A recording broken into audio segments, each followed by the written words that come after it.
And we are live. Hello, friends. It is I, Drake Riggs, here to bring you yet another RIZIN Fight Companion. Today, RIZIN 39 is going down right now. If you recall, and we're here last time, we did one of these for RIZIN 38 and Super RIZIN, mostly Super RIZIN, which was a good old fun time. We are starting a little bit late right now, obviously. A little bit impromptu, as I will likely be joined by Mr. John Yun Ko here momentarily, as soon as he sees his invite. But while we wait for him, it's just going to be me chilling with you guys. Feel free to interact in the chat as much as you would like. As we get ready here for the fourth bout of the night. I missed the first three, so shame on me. Been all over the place, as I said, impromptu fight companion, as the last one kind of was as well. But yeah, we're still gonna do it. We're still gonna have some fun. A lot less alcohol involved this time. Zero for me, anyways. I'm sure JHK isn't, but I got a bang. So there, no, not a sponsor, but I'm gonna crack this open and sip it lightly, because if I drink it entirely, it's about it's pretty much liquid cocaine, and we don't have time for that, do we, John? What's up, man? Cocaine? Yeah, we always got time for that. I think we got time. No alcohol tonight for me, but I got a bang. See, okay. You see, a lot of the stuff a little bit earlier. A lot of the stuff that you guys like have, I don't have. You know, I don't have bang. Right. I don't have Four Loco. I don't have none of that stuff, man. I wish we did. I wish we had White Claw. Like, I've never had none of that stuff ever. Right. Well, you're not missing out too much. So, well, you know, it's always good to have variety, right? It's always good to have some. Yeah, no doubt about something. But in Korea, it's in Asian countries, you know, there's variety, but the variety is a little bit different from, you know, the Western world. Right. Right.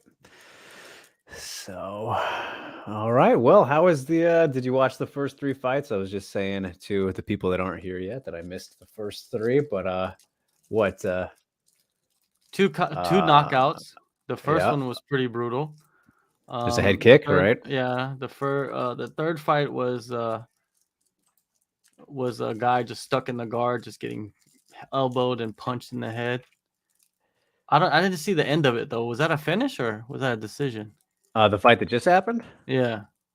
I think he got a triangle. I had it open, but I wasn't paying enough attention. So, all right. I know Mamedov lost.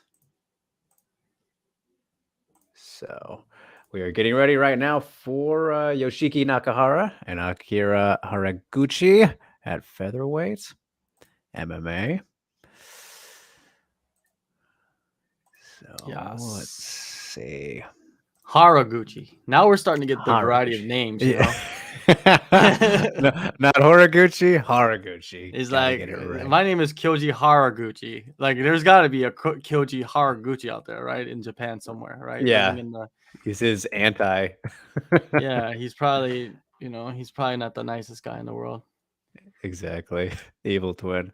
Yeah. We got it. You know, now it seems like we're, you know, with RIZIN, we're starting to get a variety of the names, you know, like very similar names, but different, you know, because we're, you know, at one point, everybody kind of had like the same name or similar names, right? But now we're getting the variety. I like it. You get Akira, now you got Asakira, Akira, Yoshiki Nakahara. That's Yoshiki Nakahara. He's fought quite a few times for RIZIN, right? Yeah, I don't know how many times, but I've definitely he's been around for sure. And he's got his legs severely taped up, like very much knees. So. Colorful. That's like, yeah. It's probably a sponsor, right? I mean, it'd be smart if you can. Brand it Oh up. man, there's some hard, heavy shots right there. When Aguiar MMA is here, and he says that last fight saw the corner throw in the towel. Okay, so corner stoppage. That's something you see more in Asia than the States for sure, huh, John? Yeah. Like, last night people were talking about there should have been a corner stoppage or a towel thrown in for TJ Dillashaw, right? And yeah, wouldn't have hated that. Yeah, but just TJ Dillashaw, I think he would have fired his team if that would have happened. Yeah. He's a maniac. I mean, shit, they let him go through the entire camp that way. So yeah, it just shows you who has the power in that camp. Right. But what can you do? Haraguchi's going really hard on this wrestling stuff. I've never seen him fight, but man, he looks pretty good though. He's sneaking. Oh, he snuck to the back. A hot start. All right, what are you at, John? Let's try and. I'm at 307, 305. Okay, I'm a little bit ahead of you. Are you? Oh boy. Here, I'll refresh, because when you refresh,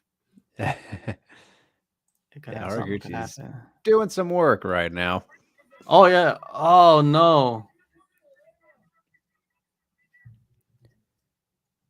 Now it's not Haraguchi anymore. It's Nakahara. Oh yeah. I'm at 240 now. Oh. You refresh. Wow. Yeah, I'm still ahead of you. Are you? Yep, that's it. Soccer kicks, get it done. How about that? A little bit of a turnaround. He's out. Wow. That was ground and pound soccer kicks, essentially, dude. Man, he is bad right now. He's looking bad. Look at him. He's just like, Mama? You know that look. You know that look. Mama, are there monsters under my bed? He went back to that in those days. Man. With my binky. Yes. But yeah, that was brutal. I love it. I love soccer kicks, man. Why not? Beautiful violence. Yeah. They're bringing out the stretcher right now, so really, it's always good to see that. I didn't see that part.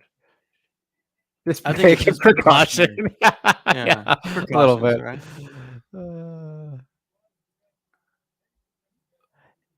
I mean, I don't know. They actually weren't that clean on the replay. The soccer kicks? Yeah, like I mean, they hit as he was blocking, but one hit the body. The last one kind of like hit the top of the head. Yeah. But that's the hardest part of the body, right? Apparently. Remember the movie Gladiators? Right. He's still fucked up though. He's getting carried out right now. Yeah. But he don't need a stretcher though. That's good. Yeah. All right. Well, look at that. He's like he was the what was his name? The dude that was on Gladiators, that boxing movie. And he came and boxed him like this, and then the dude, they were bare knuckle, and then he threw the punch, and he's like, hardest part of the head. Yeah, he's blocking with the top of his head. Yeah. After that, all kids went out there. They're like, oh, I got to try this. Yeah, that's the defense right there, blocking with the top of my head.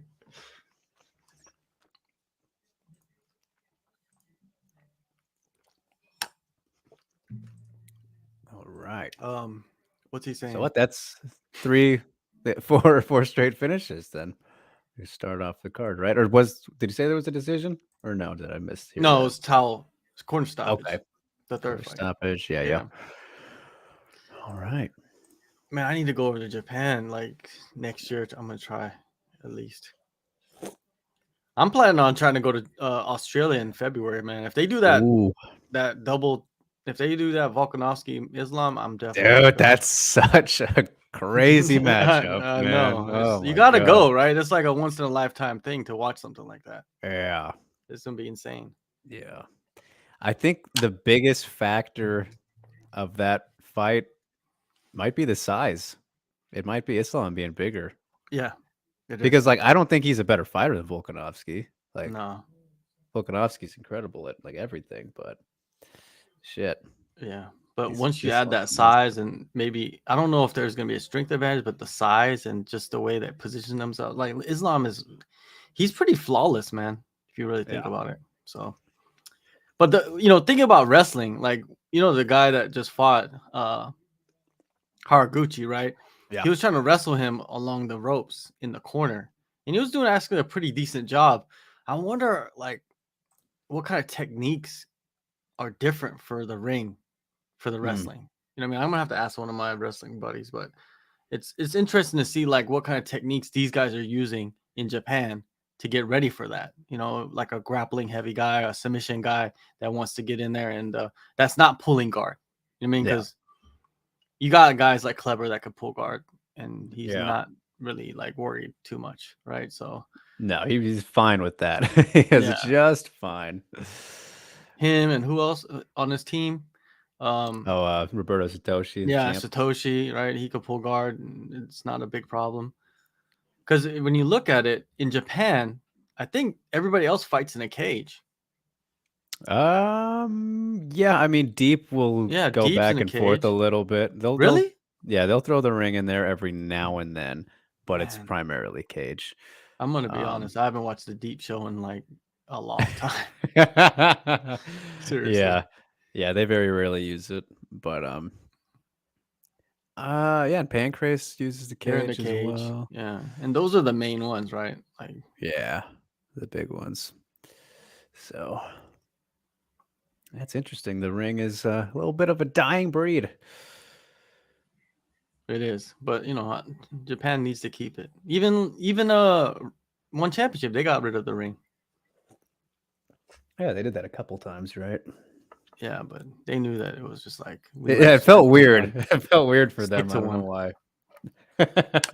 Pick one. I bet you a lot of fighters complained about it as well because they're so used to the cage. Yeah. Well, I think one of Stamp's first couple fights was in the ring. Yeah. I think she lost a fight in the ring. The Muay Thai, I think Not one MMA. of the Muay Thai. Yeah, in Muay Thai she did. I think she lost her title in the ring. Or both her titles, actually. Yeah. That's good. Hey, that's a trip, right? She hasn't went back to any of that since moving to MMA, and I kind of like that actually. Actually, she's really committing, but she lost her coach, man. Oh, the really? one that kind of like molded her grappling. He actually coaches for the enemy now, for Marmok, where Denise and Supergirl and all of them are at now. He's the head coach over there, and they got a little beef. A little bit of beef. Yeah, Is there any secret beefs in Japan that I don't know about? I'm sure. Matt Jones, yes, 3 people. We appreciate all 3 of you, you included. We're still early here. We started the stream late. I was not even home to start the show, so John was like, "Yeah, man, we should do." Yeah, totally impromptu. Last one was real fun. Not as alcohol fueled this time, but that's all right. We'll make it work. Yeah, it's all good. This is kind of like a fight night type thing, right? Yeah. I mean, let's see. I mean, the card significantly gets better as it goes on, and I mean, the finishes have been nice so far. Let's see. I got it up right here. Trent Gerdham's back. You've talked to him before, right, John? Oh, of course, man. I've known Trent for many years now. Yeah, so that's exciting. Coming up here. I was trying to chat with him before this fight, but we couldn't line it up. So he's taking on Genji. That's the next fight, so that'll be fun. Daichi Abe is also back. Mr. Fuji, as I like to call him, Shinji Sasaki, Megumi Fuji's husband, is competing later. Kochi Takeda, Yusuke Yachi's fighting tonight, and Sudario's in the co-main. And then a very good featherweight title fight main event. Who you got in that one, John? I feel like we've just been dying and waiting for Kleber to finally get this fucking title shot. And I'm going with Kleber, man. It's hard to like pick against him now. The way that he's been fighting and he's been training. He trained a lot down in Phuket. Well, he was actually down there when I was down there, I think. Oh, really? But he spent like a month or something down there with at Phuket Fight Club. He also went to ATT a little bit ago too. Oh, did he? Okay. Yeah. So I love it when people call ATT AT&T. It's like just slips out their mouth. Like they're so used to it. Yeah, so naturally. It's just like if you didn't live in the States, you don't know what AT&T is. Right. You just think AT&T is ATT. Because I've heard many people say it like they're like, yeah, I trained at AT&T, and like in the store smooth. or what? Yeah, smooth at the plant, the AT&T electrical plant. What's going on? Unfair advantage. What's up with like Asians with like more facial hairs nowadays? I don't know. It's a new trend. Growing it out. Because I can't grow it, man. If I grow it, I look weird. Like it just looks. It's just like I can't do the Fu Manchu. It's patches, you know. Yeah. Like I have no hair growing on my cheeks. There's nothing here. There's like patches on my lips and my chin. Right. And then that's it. Like you could get that. What is it called? There's like a thing that you could rub. Oh, the needler. Something, and it makes you grow facial hair. Like there's there's one of my friends actually did it. It's minoxidil or some kind of thing like that. Why would you want to make more work for yourself by growing facial hair? Like I don't all understand about the look, dude. I guess it works though. He's got a pretty good beard now. Yeah, but it's like I don't even like shaving what I have. You know, it's just extra right. Work right there, right? The least amount of work I have to do to maintain myself is the best. True. Yeah. It's I look at it as kind of a burden, but a lot of these dudes they take pride in their little goatees, right? Totally. Look at him.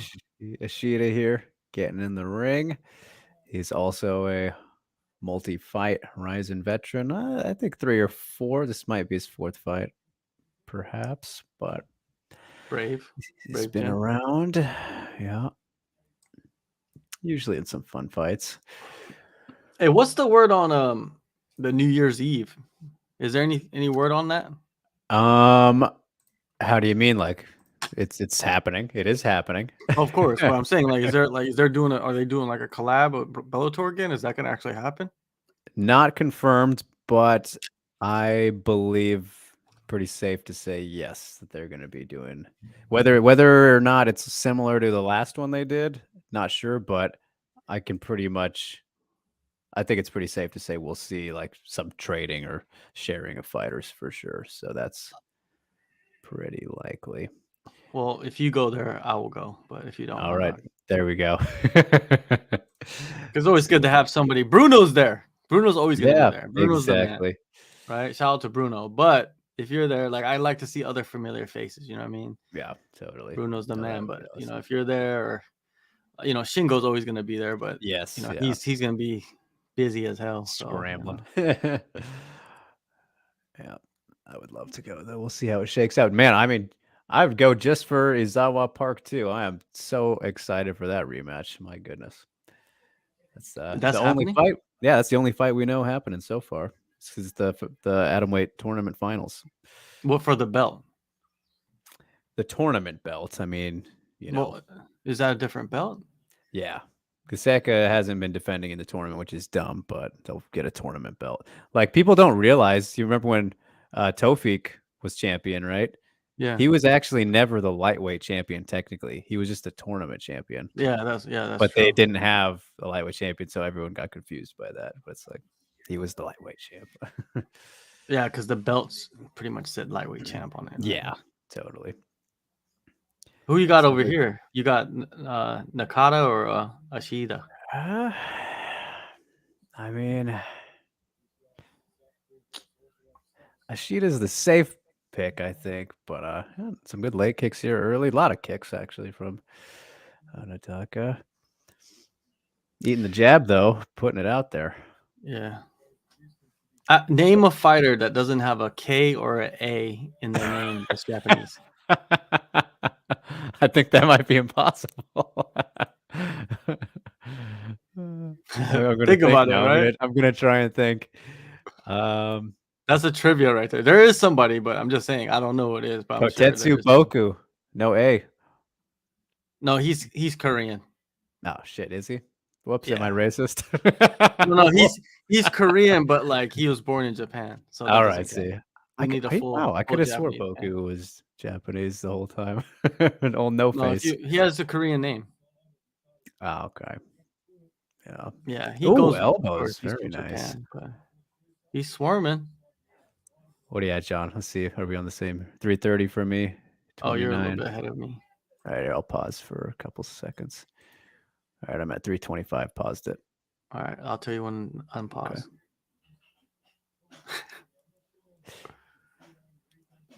3, 2, 1. Unpause. All right, there we go. All right, perfect. Knees.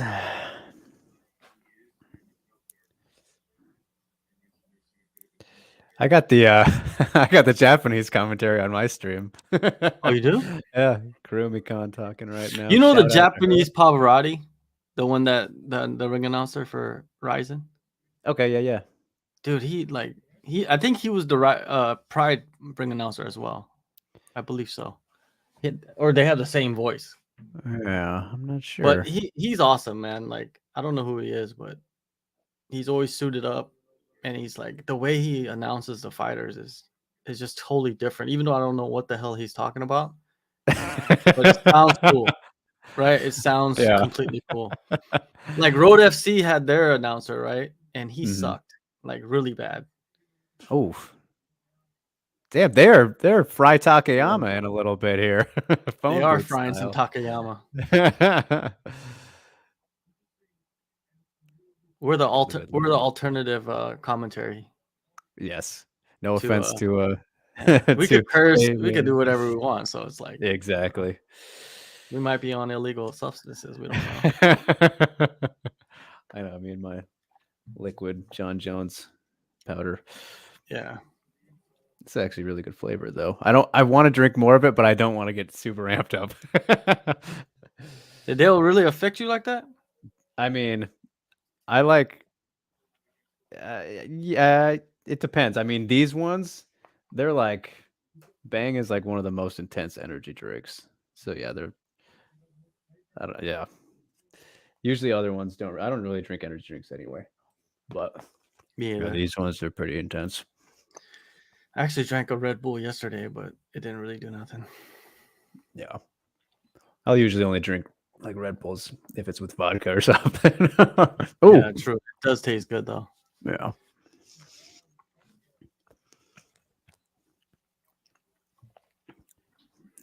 Sheeta getting backed up here. Oh, dude.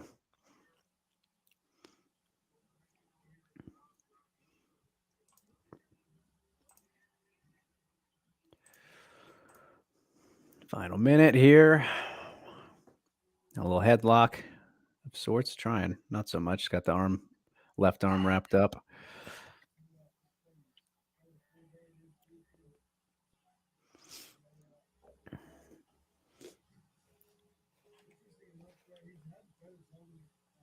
He almost did a little behind the back dick punch there. Did you see that? Yeah. Man, did you see the Lineker fight last night? Yeah, that was. I don't know if I've seen someone writhe in pain from a nut shot so extremely like that. Well, he smashed the cup. I mean, yeah, no, it's understandable. I'm just saying, I've never. He was rolling around in pain. Well, I've seen people like get hit in the gym and roll around and scream like seriously, like really bad. And then people are laughing at them in the gym. You're like, that's not funny. Yeah, it is not funny, but they're laughing though. Yeah. All right, interesting first round here. What's his name? Got some visible damage on his face. His eyes pretty jacked up. Yeah. I feel like I might have him leading though at the moment right here. Not scoring my rounds, but aggression was definitely in Nakata's favor there. Damage, probably about even. Control, pretty even as well. It maybe edge it to him, but I like the scoring system of RIZIN, John. Do you know about their point system? Yeah, it's not bad. Yeah. It's much better than whatchamacallit. Ones. Yeah. Yeah, theirs is like overly complex. It's like their weight system. Yeah, no kidding. It's just there's too many little holes you could poke into it. Hopefully they fix that, especially the judging. I think judging is much more important to fix. Yeah, no kidding. Nakahara coming out hot here again. Like, he's definitely winning in the aggression department. My goodness. But his left eye is pretty messed up, though. Like, it's pretty swollen. Good inside leg kick. Outside right after that. Head kick up top. From Ishida, that is. Oh, that jab. Oh, Ishida's taking it. There. Backed up in the corner.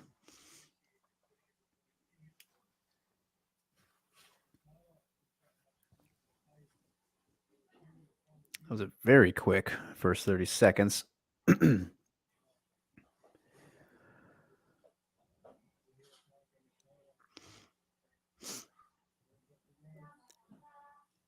Backed up against the ropes now. Positional reversal from Nakahara. He's grinding him. Yeah. Right in the corner. I feel like it would be very annoying to be stuck in a corner of a ring. You know, going back to talking about the ring versus cage. Especially if the guy that's tying you up and pressing you, he just has great positional awareness. Right. To where wherever you move, he's just waiting. And then all of a sudden he's on your back. And like right now, what's happening? Yep. Yeah. One hook for Nakahara. Bambi legs cross. I think you could bust Twister off this. Man, can you imagine a standing Twister? Jeez. Eat your heart out, Bryce Mitchell. You got nothing on that. Yeah. Standing Twister would be nice. Oh, Ishida goes down, drops to the knees. Nakahara lets the hooks go. Just right in the back now.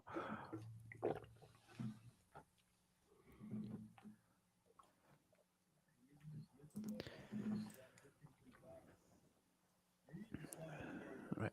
But after this one, we have Genji Amino versus Trent Gerdham. So that'll be exciting. Ishida now gets his back taken. Body triangle from Nakahara. Not super tight, but he's got that comfortably on.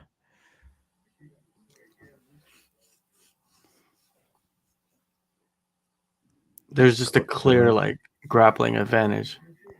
Yeah. 2 minutes to work. He's not quite under, but he's definitely on the chin.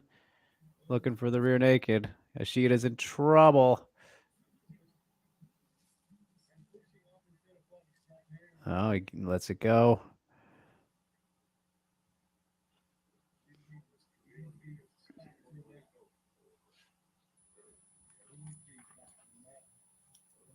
Oh, trying to roll out. No good. Man, staying like glue. This Nakahara to his back. Very nice. Oh, going under the neck again, trying to. The one arm. The left arm is trapped under the armpit. Taking some punches from behind, though. What fight was that where there was the guy who had his back taken? He was just landing so many in that position that it was like awkward. It was a recent fight that happened in.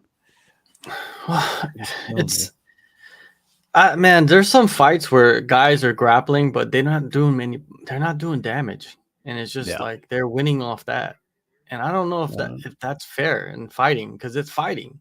Yeah, fighting is about damaging your opponent. Yeah, because if you wrestle, then it's wrestling. It's not fighting. Yeah. It's very it's a very touchy topic, man, when you're looking at it like that. Like, if a submission's in, That's a different story. Yeah. The reason why I say that is because like Gamrot, that guy, he's like endless gas tank. He's just wrestling, but he's not doing much damage. Yeah, very true. And you know, the fight before his last one versus Arman, if you watch that fight again, he lost that fight. Like he was doing wrestling, but Arman did more damage. It was just, I don't know, man. I don't think you run into that too much in RIZIN, though. You know, I mean, there's not guys that are just like, because you get penalized for inactivity. Yeah. I don't know. I mean, there's guys like we're gonna see Koji Takeda fighting later, and he's a very fun wrestler. A lot of slams. He's always hitting German suplexes. You notice that he'll always get like one per fight, and then he's pretty active when he gets people down. So most of the like wrestler heavy guys that they have are pretty fun to watch actually. And like what is it? This is the bantamweight guy, Shinobu Ota, who's like the Olympian. He's probably the most similar case of what you're talking about. Like he has had some performances where he does some good damage, but he's such a pure wrestler, obviously, from his background, that sometimes he just kind of dominates people without, landing too much crazy stuff like that. Yes, if you're slamming, but he's still very early in his career too. If you're slamming people around, like slamming them, to the ground, like that's actually doing damage. Yeah, because slamming people that's damage, man. If you ever been slammed, like that shit hurts. Yeah. So at this rate, third round, I think Ishida needs a finish. I think he's down for sure on control and aggression. So that's 50 points for Nakata. But he's eating it though. Damage coming at him. But he's a better striker, you could just tell right here. Like, just the punches are landing harder. But you just can't get tied up with this guy. Oh. Man, his face is pretty messed up. Yeah, this could be an interesting decision if he keeps this going. Oh. Yeah, she knows that he needs to really get some in here. Yeah. Nakata's face is turning into his jab is money. Oh, he got tied up again. Yep. But his face is turning into what's his name? Sloth from Goonies. Like, he looks like hey, you guys. Yeah, he kind of looks like it a little bit right there.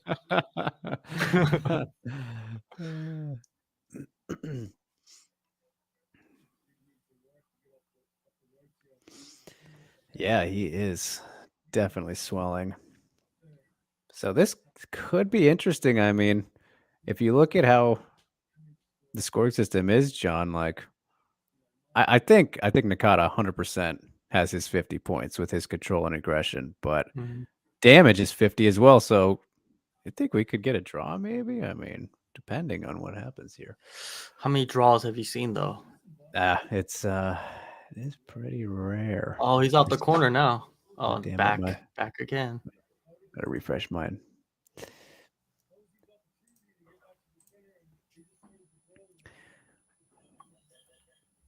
Mine froze on me.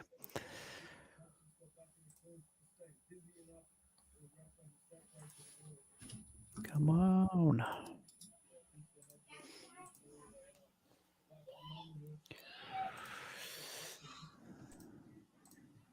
All right, I can't see what's going on at the moment. Oh, come on. Don't fail me now, Stream Pass.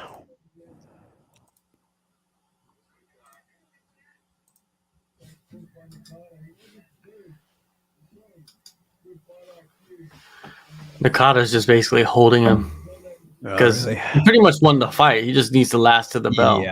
Yeah. But his face is beat up though. He's got a cut under his right eye. His left eye is all swollen. His right eye is actually swollen as well. And now we get Ashita getting the takedown. Ooh. But then Nakata's trying to get a triangle wrapped up here. Not actually good for Ashita. Oh, Ashita's out.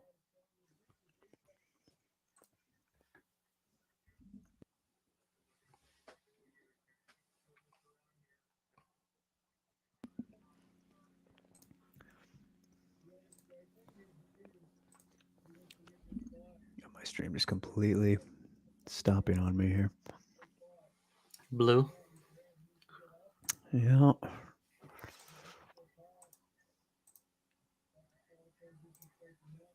I wonder how long Triller's going to be around for, because they haven't done any events actually, right?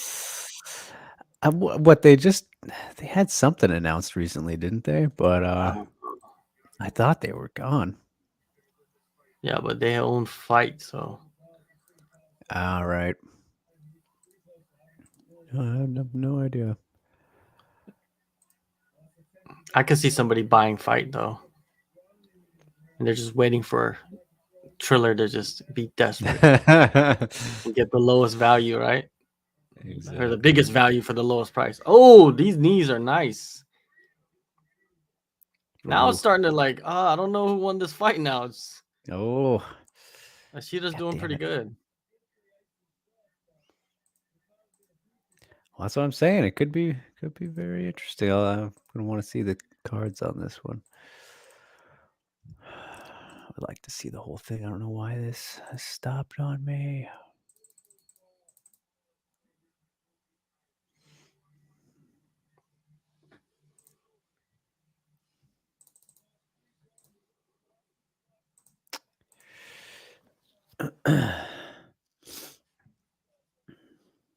Are we going to decision now?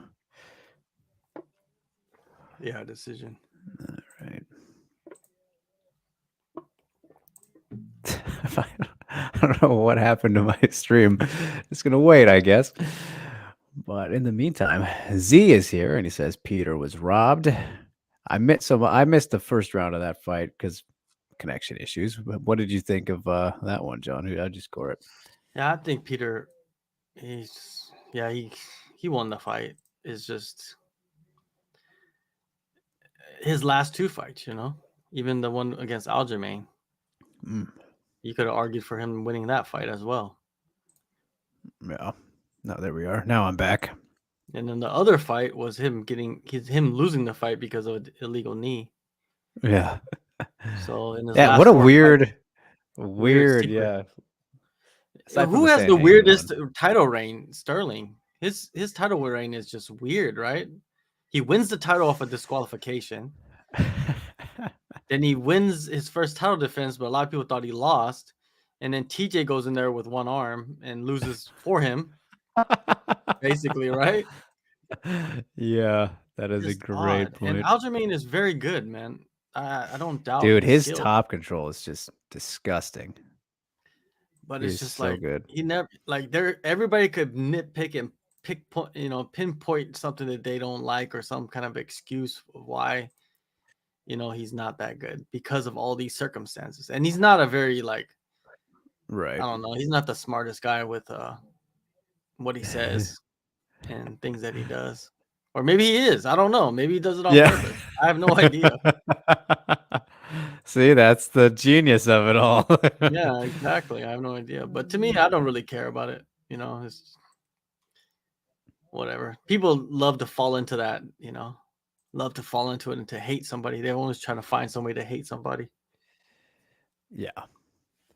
Well, I guess Ashita did enough damage. So damage trumps all.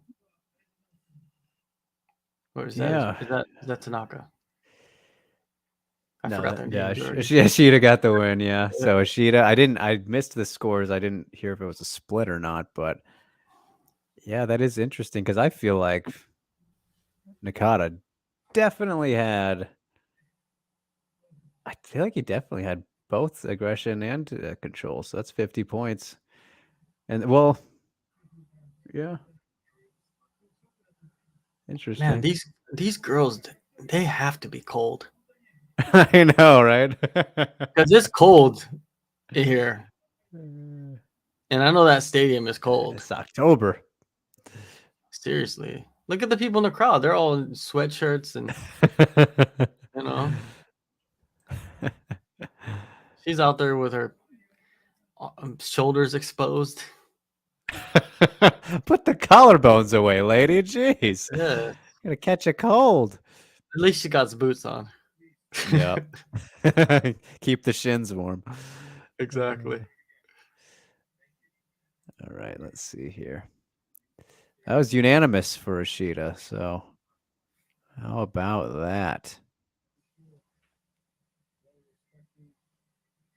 Yeah. I mean, the damage definitely was in his favor. Maybe he didn't get control from the judges, but he was definitely pretty at some controlling positions there. I'm not mad at it. Not mad at it, but no, it's not a controversial. Yeah. It's not a controversial decision. No. So, all right. We are 5 fights down now. Number 6 coming. Wait a minute. I'm looking at Wikipedia here. Is Trent's match is a kickboxing fight? Yeah. Oh, I thought it was MMA this whole time. Wow. Okay. No, he does a lot of kickboxing as well. Yeah. I just automatically thought it was MMA though, because his last couple matches have been kickboxing, haven't they? Not in RIZIN, but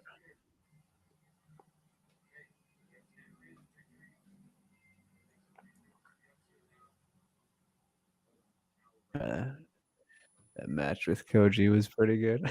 They're showing here. What a hilarious little package they're doing. I love it. Huh? He couldn't believe it. Couldn't freaking believe it. They just cannot stop showing his expression. That is so funny.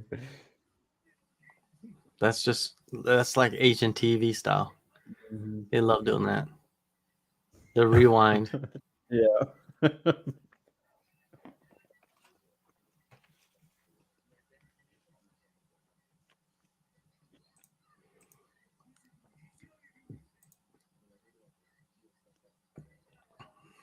Are they doing Muay Thai or are they doing kickboxing with elbows?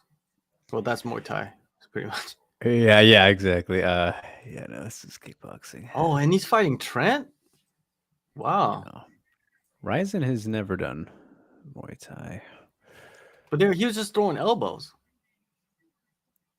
Who, Genji? Yeah.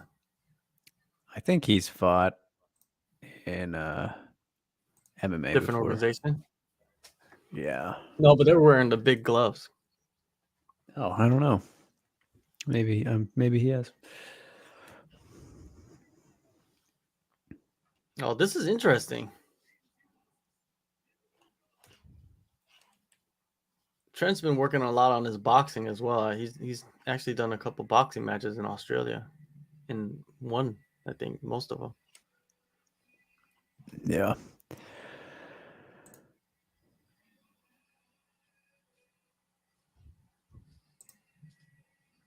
All right, Mr. Gerdham making his way out on mine. My stream is still having some issues, so let's see what I can do here. A tattoo right in the middle of his body.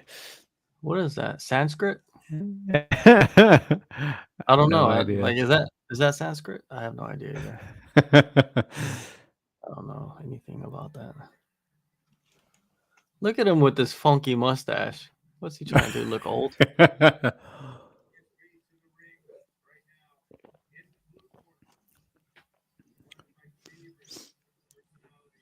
Well, his last fight in RIZIN was, I want to say, 2017 or 18 or so. It's been a while since we've seen him in the ring here. He's 1-1. 1-1 for RIZIN. Oh, is he? I thought he only had the one fight. Well, I guess for kickboxing, at least. Right. He trains a lot with Fabricio. Oh, yeah. They're like really close friends, it seems like. Yeah, because I remember when Trent came here, Fabricio came with him. Mm. And I saw Trent a few times when I was in Thailand as well. Like, he was reffing some fights and stuff. I've known Trent since he was like, I think 17 or 18. I've known him since then.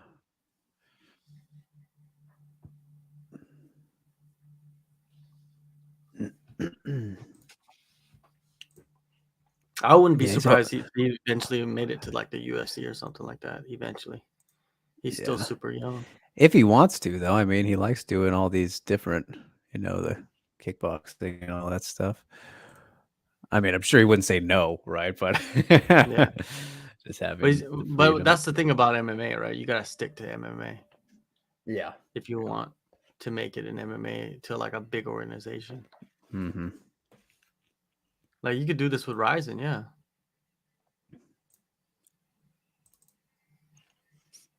Man, I think this is kind of reminding me of something like they're bringing a foreigner to lose to this guy. Because look at his record. He's 50, 14, and 4. Trent's 1-1. I mean, yeah, Genji's definitely he's been around the block.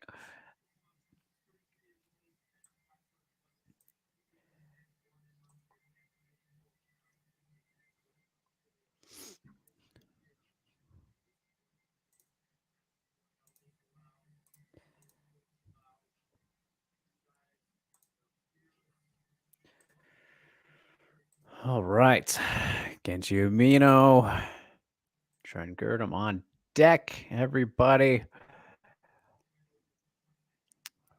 So this is where business gets picking up with maybe some of the more notable names you're used to seeing.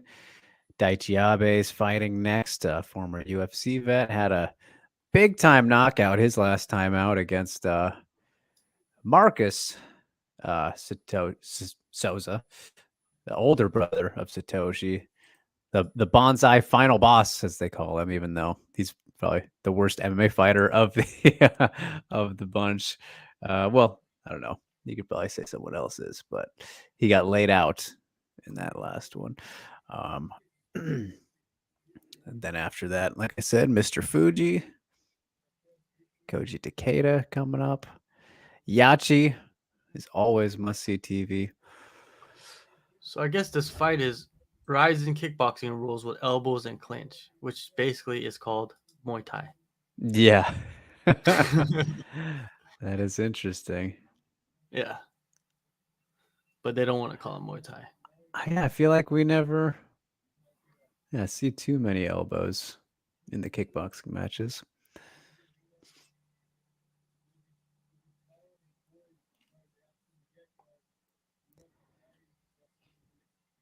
Man, I gotta watch Road to UFC tonight as well. Oh, is that on? Yeah, that's tonight. Well, tonight over here, which is about 5 hours from now. It has been a rough weekend for me, man. Yeah, Friday night over here, you had one. Then Saturday morning, one again. Then Saturday night, morning, Sunday morning, you had the UFC. Yeah. And then RIZIN right now. And then when this is over, then I'm going to chill out for a little bit and then watch the Road to UFC. It's a lot of. Oh, yeah. Small card, though, right? Like it was 2 cards in one. Oh. Is it how far into that are they now, like tournament wise? How many more? Semifinals. So the next one is the finals. Okay. Look at Trent. But like 3 of the guys. Mm-hmm. 2 of the guys I know, like I trained with a little bit, they're fighting on it. So it's gonna be interesting to see them compete. And and then like maybe 5 or 6 of them I actually know them, as personal people personally. So all right, fight starting. We got to catch up again probably here, John. Where are you at? Oh, the time is not 250. You're at 250 already? Yeah. My fight hasn't Here, even started. oh, okay. I'll pause it. At 244. Oh, I heard the bell for you. Yeah, coming out hot was Mr. Gerdham. I'm at 244. Paused. Catch up.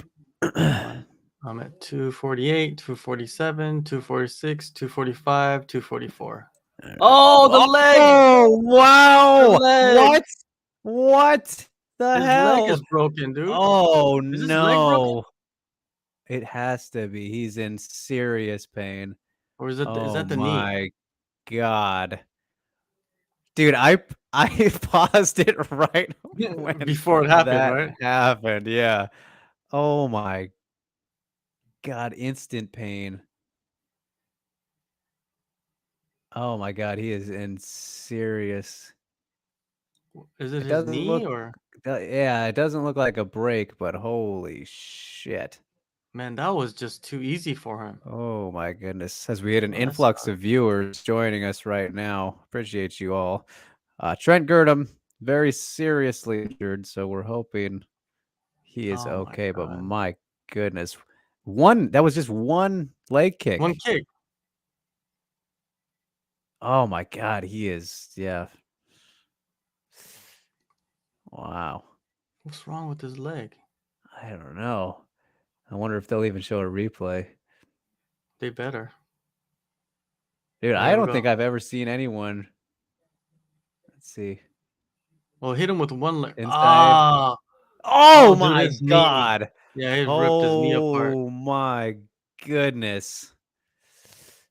Oh, his knee. His knee is. Oh man. Wow. Wow. He ripped his knee apart. Wow. That it was very what. It kind of looked like something happened right before that, like it gave slightly, you know? Did you not see that? And then obviously the kick really did that in, but that was not good. Oh my goodness. I hope that's not a career ender, but that looked really bad.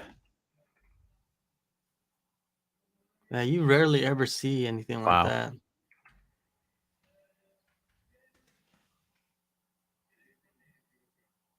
Oh, you know who he's calling out. Koji again? Yeah, you know.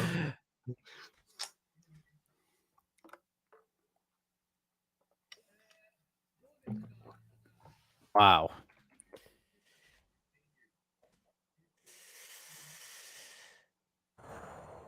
That was just nasty, though. Oy, oy, oy. Hey, look at he's actually holding the mic appropriately for having a boxing glove on. You know how they always hold it like with the two hands, and it always looks really funny. Well, it slides in perfectly with these gloves. I just remember like Tension was always doing that. Jeez. That just was oof.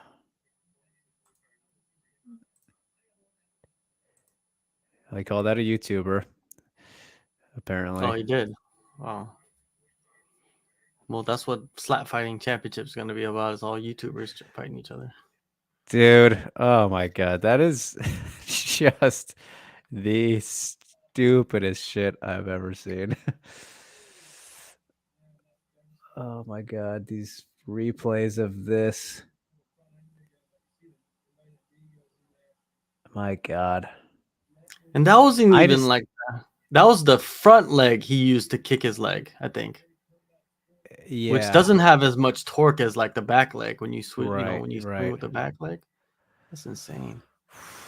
I don't think I've ever seen anyone in so much pain so quickly. Like even Silva and Weidman's leg breaks, Silva reacted he was feeling it pretty bad, but jeez.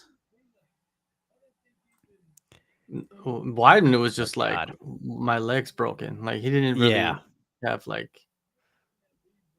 that's he was that was that was dark, man. I was there for that fight. Ripped apart his like knee, the inside of his knee, which probably is much. I don't know. Bones breaking is pretty hard. I've pretty sure you could see, like, it looked like his kneecap rolled a little bit. Yeah. That could be, my God. And there's that knockout from Daichi Abe that I was talking about earlier as he is on deck showing the highlight package. That was a knockout of the year contender, man. Jesus. But Nasty. yeah, a lot of people joining in now. Great to see you guys. Thank you so much for tuning in. It's Joe Mama's here. He asks what happened. So love the name, by the way. But Trent Gerdham versus Genji Amino just went down 16 seconds into the fight. Why are they always so quick, John? Why are these nasty injuries always so quick? It was pretty much one clean leg kick. There was he threw a little bit of a teaser out there early. Yeah, he hit the back. He hit the back leg in the first leg kick. Hit the back leg, and then it was almost like perfect timing where Trent he like put all his weight onto the front leg. Yep. And he timed it perfectly to where it was just like in the perfect like angle and it just ripped his leg apart. Yeah.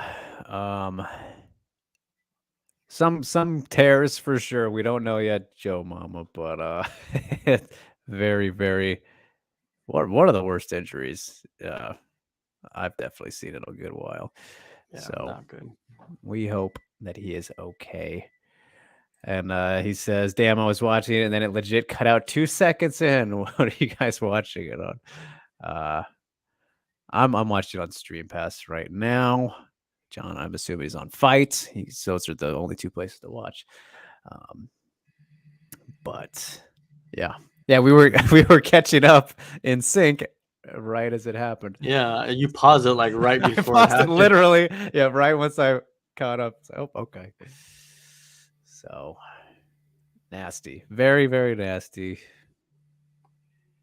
Hate to see that, but show goes on, and we are now bracing ourselves for welterweight action here. Very few welterweight fights in RIZIN.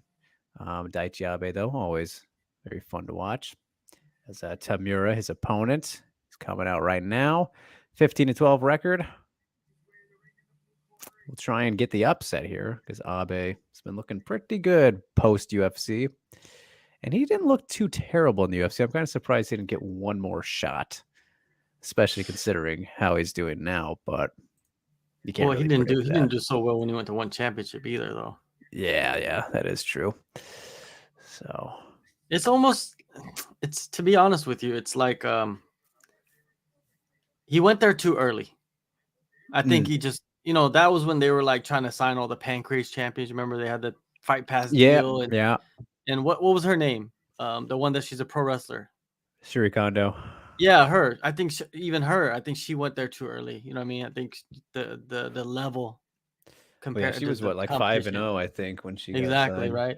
And Daichi Abe was undefeated too, I think, when he went over. Yeah, it was like 8-0 or something like that, right? So, yeah, sometimes like these fighters, they get pushed into like certain promotions too quickly, and now you see it in the UFC all the time. Like these guys are pretty much their career ends before it's even started. Yeah. Right. That's the problem, though. I've talked about this a little bit, I think, on my other podcast. Shameless plug for WMMania every Tuesdays on the MMAmania.com YouTube channel.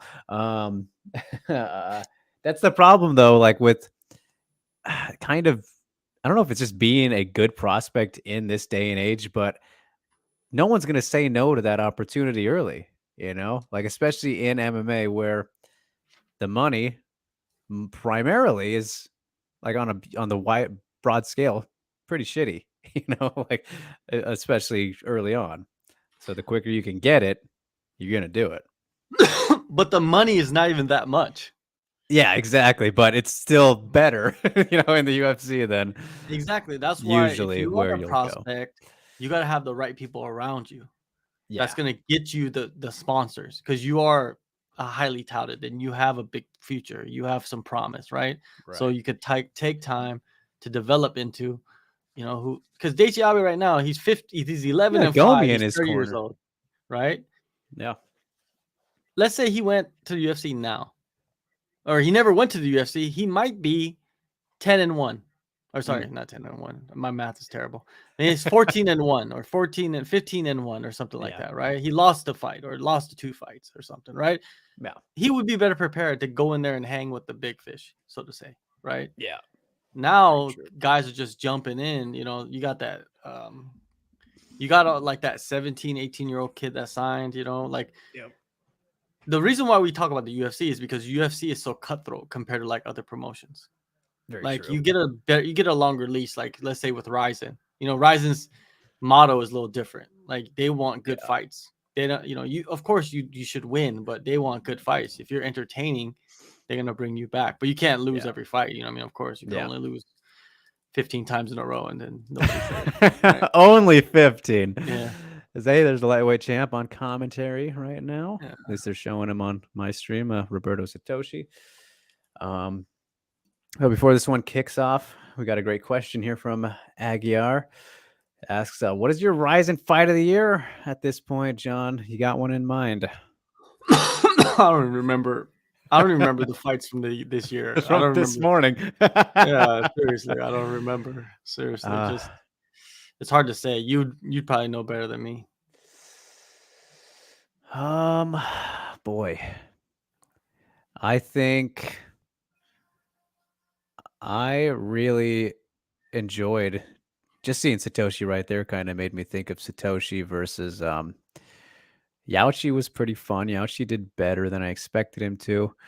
The Izawa Hamasaki rematch was a very good one.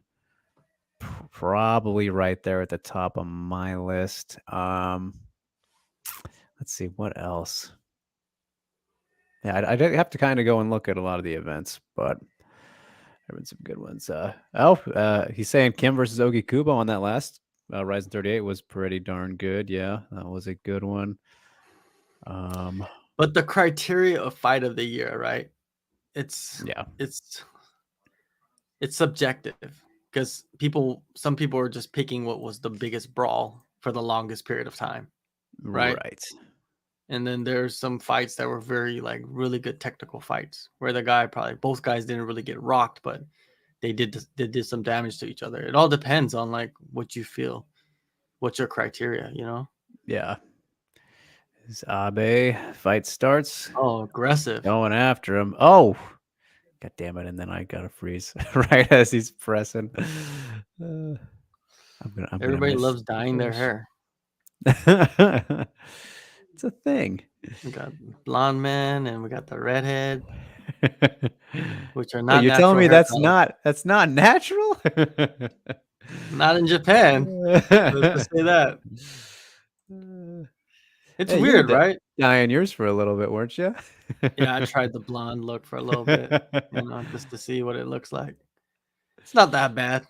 Yeah, it was working. It's not that bad, you know. I might do it again. If I do dye my hair, I'll probably be blonde again just because it lasts longer. Yeah. Well, actually, you know what I did? I dyed my hair gray. But I wasn't sure if that was just like your hair. I thought that was like, oh, John's getting old. No, I'm getting old.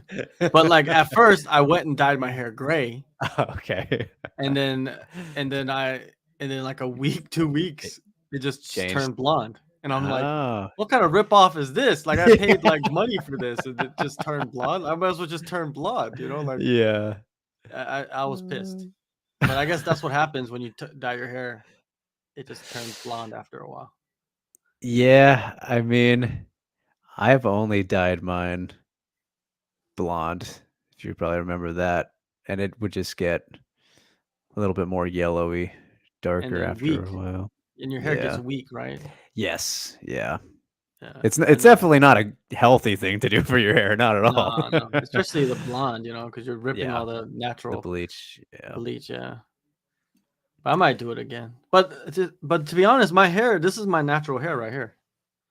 Okay. Like, it is kind of like gray, salt and pepperish.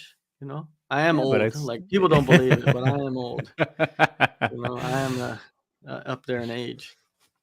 But it's in good spots though. It's like a little bit of a natural style you got going on. Yeah, but you're right because people don't believe me. they're like, "Oh, you dyed your hair like that, right?" That just like you went to I mean, you are definitely probably the youngest looking 42-year-old I know. Man, For sure. I'm trying to, man. There's a lot of stuff I gotta. You are too kind. Appreciate you. Thanks for tuning in. Good night of action so far as Abe is up against the ropes right now. I refreshed, so I'm probably ahead of you again, John. 2-minute mark, 158, 157. I'm at 204, 203. We're about the same. I don't think we need to pause. Here, I will do it for a couple seconds.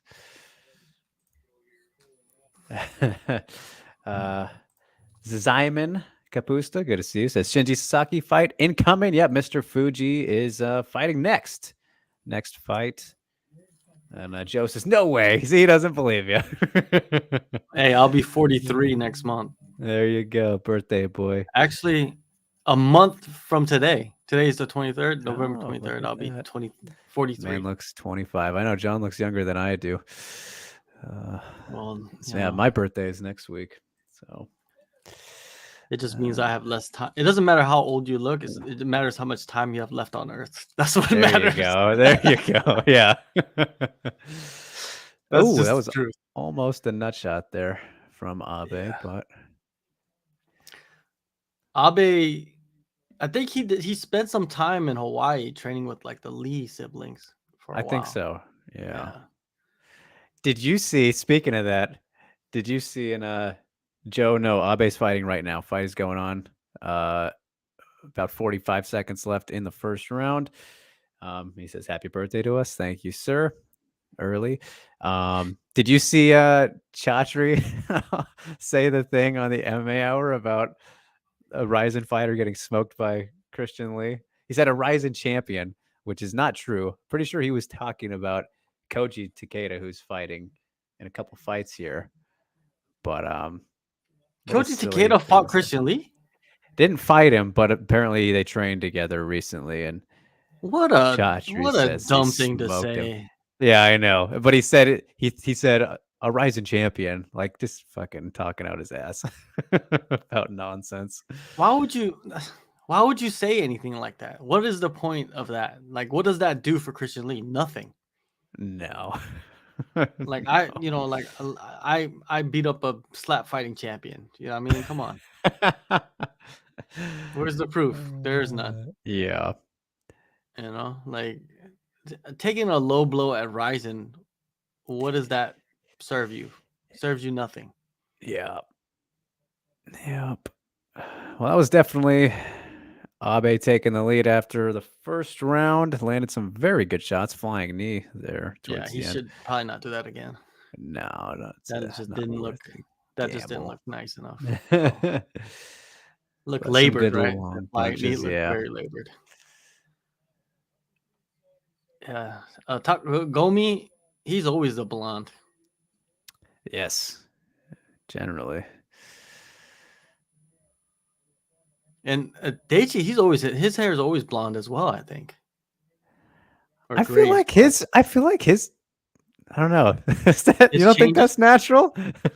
I feel like his hair has always been kind of that color. Yeah, it's a trip, right? Like it almost looks like it might be natural. But how did that happen? I don't know. He fell into a. I mean, he's got a good tan on him too. Who knows what his parents are? Well, Japanese. There's a big big portion of the population that's really into tanning in Japan. So speaking of Koji Takeda, man's addicted, dude. I thought you were gonna say something else. He's addicted to tanning. No, I thought you were gonna say he looks like a dick. Looks like a big old dick. No. He's super tan. Like he's gonna die of skin cancer. Yeah, no, exactly. He is. Yeah, that's. I'm not even joking. When I was in middle school, this girl I used to know, this girl that lived in our neighborhood, her mom was the same color as Takeda. Oh, right? Really? Yeah, and she owned a tanning salon. Well, by the time we were in high school, she had been diagnosed with skin cancer. Brutal. So that kind of deterred me from tanning too much, Yeah, that's such a strange addiction to me, or like wanting to in America, that. like there's a lot of people that are addicted to it. I remember when I was young, like girls would just go tanning all the time. Right. All the time. Yeah, my skin's too weak. I burn way too easily.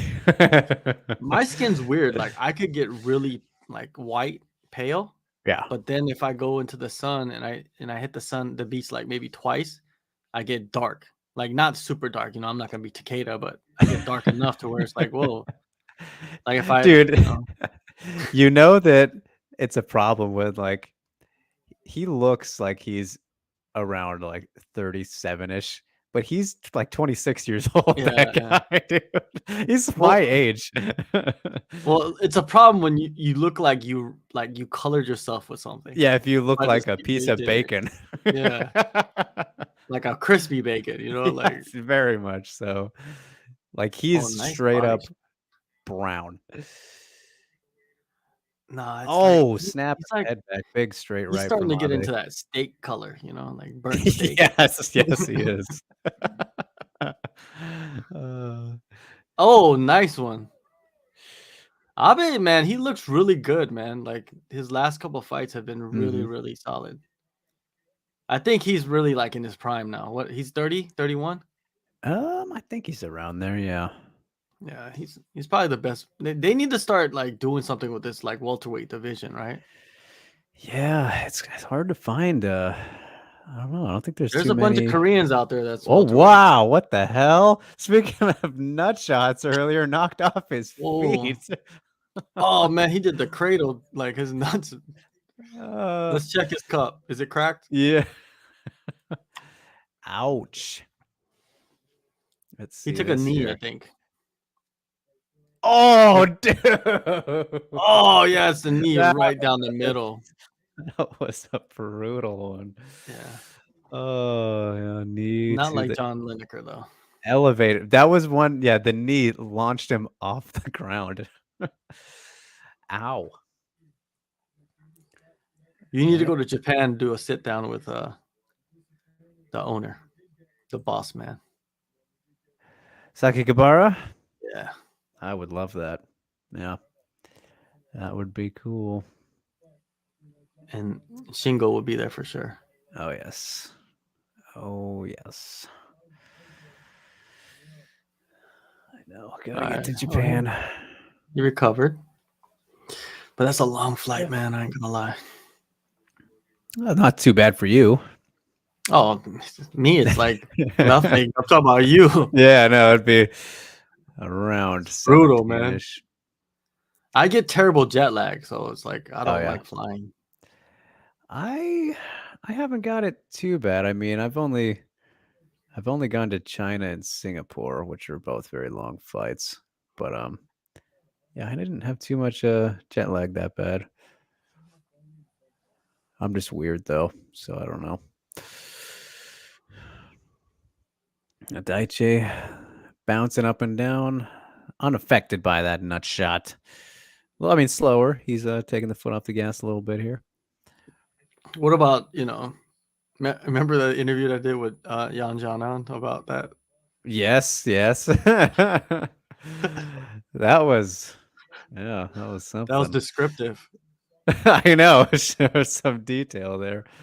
And then I asked Mackenzie Dern about that, and then she told me the same story about herself. That when she fought Marina Rodriguez, she had the same thing happen to her, and I was like, "Damn, Mackenzie." Marina. Hey, is Mackenzie divorced? I saw something about that. Like somebody wrote something.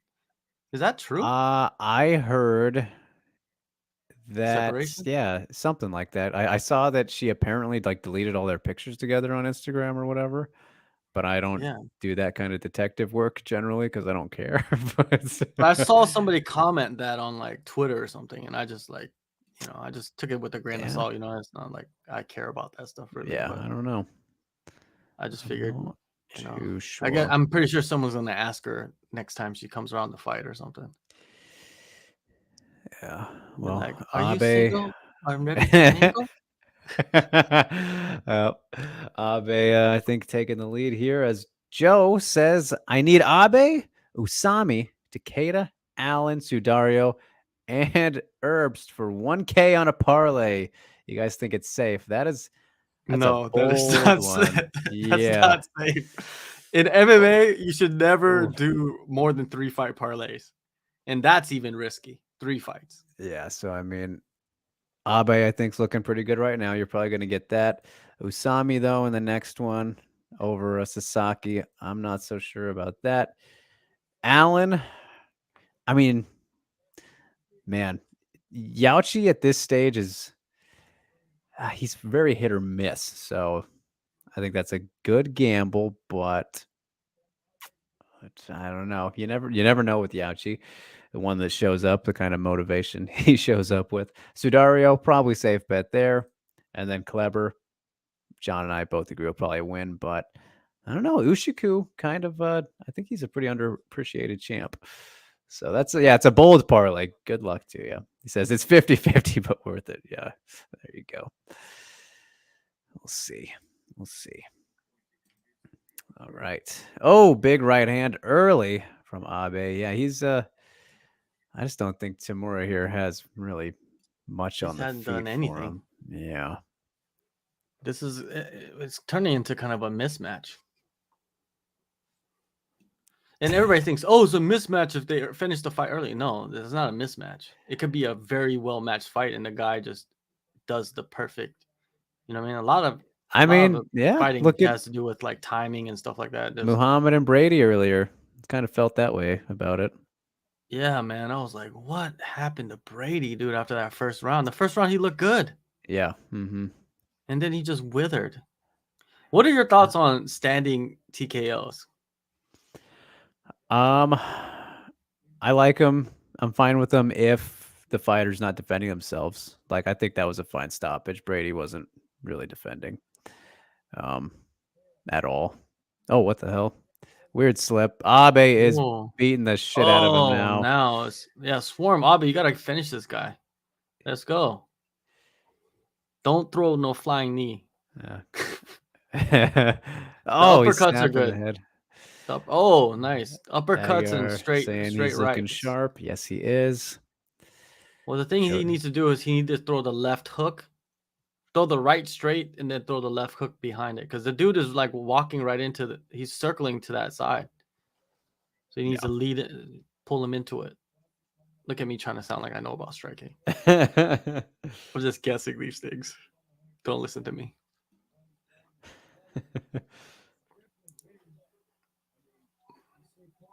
I took a parlay last night on Mohammed, Makaev, Fariat, and then Gamrot. So Gamrot's the one that busted my parlay because I had Fariat winning and then Mohammed winning. And then Gamrot destroyed me.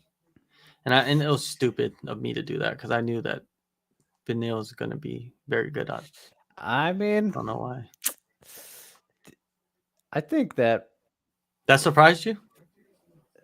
A little bit. I mean, it did though. It surprised me because I picked Gamrot. Yeah. But I liked it. I liked seeing Benil fight really well and kind of like showing, hey, what about him like in Abu Dhabi? Mm-hmm. Just going all religious. I mean, he's always that way, though. I know, but still, like that's a bold move. Yeah, it's a bold move, man. Like, yeah, hey, guys, man of faith, as you will. Yeah. Oh yeah, Abe's just kind of swarming here now. But I've seen a lot of guys that are men of faith that are sleeping with other people's wives and knowing that they're other people's wives. So right, yeah, yeah. Surface level, we take it on the surface. A lot of those things you see. Abe been trying that little sneaky Peter Yan trip a little bit in this fight, but no success. And my God, that trip of his was beautiful earlier. And then it was hilarious when O'Malley went back trying to hit him with it. I was like, dude, come on. O'Malley's so big, though. Like, when he fought Peter Yan, I was like, damn, he is so big for that division. So long. Right. He's a problem. He's a very big problem for a lot of these dudes, like, especially on the feet. Yeah, I think he definitely proved himself pretty well, even though I don't think he won, and most people don't think he won still. But I think he won. But he won. Yeah, he will. Sterling's an awful matchup for him. I don't think that will be good if that happens. I mean, just speaking about that, I really want to see Cejudo fight Sterling. I think that's a great fight. I think that's a tough one for both guys. The thing is, like, if O'Malley can get really, really good anti-wrestling and be able to stay outside, dude, he would knock a lot of dudes out. Like, he has the power, he has the size, he has the length. But I don't think that's going to happen. He's going to stick with the same people that took him to the dance. And that might be, to be honest with you, Henry Cejudo would probably be a good person to bring into this camp. But that will never happen. Yeah. Would not hurt. But there's the fight. Abe. Yeah, Tamura knows he lost. He got just outstruck that entire time. Didn't really land any significant damage whatsoever, really. Abe is kind of disappointed in himself, though. Yeah, he does look like it. But he won. Yeah. Oh, he didn't even punch him. You know what? The dude ran into Abe's shoulder when he got dropped. That's weird. He did the Conor McGregor, but just different. Just on accident. Bro, what if you went in like your first fight and you just knock somebody out with your shoulder, but it was like complete accident? Just like runs into you. Yeah, just boom, and then it's like there was something weird like that happened once, right? I mean, Matt Mitrione's knockout of Derek Lewis always stands out as a weird one to me, where he kind of like blocked him with his forearm and knocked him out. That was weird. Derek Lewis has been in some weird, the end of like on the receiving end of some weird knockouts, right? Like, doesn't seem like it's that devastating of a strike, but he just gets knocked out from it. Totally.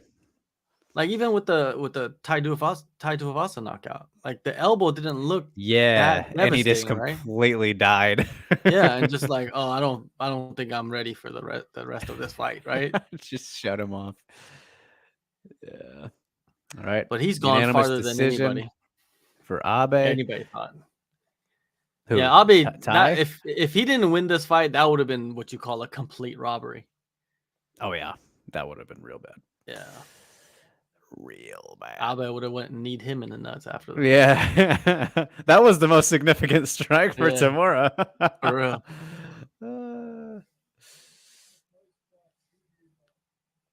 All right. Yeah. Aguiar with a fun one says, while we wait for the next one, who's your favorite Japanese MMA fighter of all time? It's between Fuji, Sakuraba, Gomi for him. Gun to my head, probably Gomi. What do you say, John?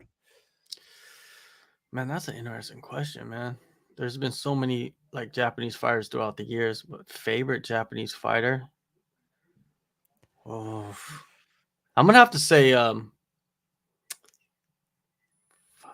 Instant Inoue, man. I think that's my favorite Japanese fighter of all time. Nice. Very nice choice. Yeah, I think he mentioned mine. Megumi for me. I love Haraguchi. I really do. Yeah, Haraguchi. I love Kanako Murata. I know that's a silly choice, maybe compared to some of these legends that you're mentioning here, Edgar, but I love me some Kanako. I'm dying to see her come back after that rough loss against Berna. Feels like forever ago. It was over a year ago now. Yeah, I know she's training. She's out down in Thailand. Yeah, she's your place, right? She's been in Bangtao. Yeah, with what's her name? Mizuki. Yeah, Mizuki's down there as well, right? Yeah, so starting to become a hotbed over there with totally with the ladies, right? Because they have Loma there. Yeah, Loma's there. Whaley was there. They got a couple other girls that like around their size. Mungbo is there right now. Mungbo, yeah. With Wunan. Mulan is there. Mulan, Wu Yanan. Great nickname. I wonder what she's gonna do with her career. She got cut, right? Yeah, she's probably gonna have to go back to flyweight. I mean, there's like no opportunities for bantamweights outside the UFC, Yeah, that's the crazy part is either she goes up Right. and It'd be outsized. Yeah, but he should be outsized. Easier than going down, though, obviously. Yeah, because like I think But she looked better at flyweight, though, I think. But maybe the cut, she just can't do it. Yeah. We will see, we will see. I think she's gonna probably take some time. She's still pretty young. I think she's only like 26. Yeah, she's mid-20s. So. Yeah, so she's got time. Maybe she's gonna put on some size, Yeah, very well. Go up to featherweight or something. Yes. So, all right, next fight on deck. We mentioned Megumi Fuji, Mr. Fuji, as I like to call him, Shinji Sasaki, her husband, taking on Sho Patrick Usami. When's the last time Sasaki fought? He fought a couple months ago. Okay. Yeah, he's on a small winning streak here. He hasn't fought in RIZIN though since it's been a minute. Derek Cruikshank. Yes, that might have been it, as they're showing it right here. He got fucked up by Cruikshank. That was Rising Cruikshank is one of the best fighters to ever enter that cage or that ring. Right? He was. Yeah, he was a baller. What is I don't even think he fights anymore. Yeah, I was gonna say. I think he's a firefighter. What happened to him? I have no idea. What his last fight, I think, was probably the Bellator show, right? When he fought Goichi and he got submitted. Yeah, I think he's a firefighter now. Interesting. Miss Song, good to see you. Thanks for tuning in. Let's see. I want to see what his last fight was now. Yeah, he's one of those guys who rear naked chokes are his kryptonite. I think we found that out pretty early on. But always very fun to watch. This guy's a youngster he's fighting. Oh, Cruikshank's last fight he fought August last year, actually. In XFC. Oh yeah. Lost a split decision. I think XFC they still owe people money. Yeah, pretty sure. But yeah, his last RIZIN fight was that Bellator show against Goichi, December 2019. The one that you were probably at. Yeah. That was probably the best one, and probably will be the best one for a long time. Mizan asking about the intermission, so I wasn't sure when that was coming, but I hope there's not an intermission. Let me find out right now. I'll get to the bottom of this as I'm about to have to take my contacts out. Drying up.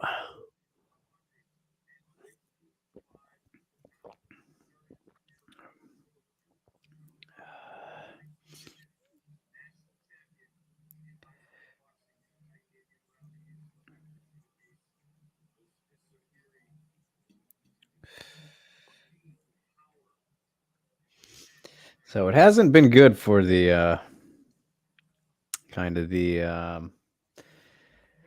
Abe clan.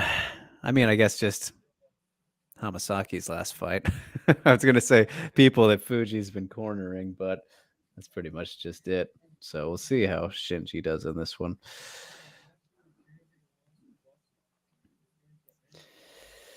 So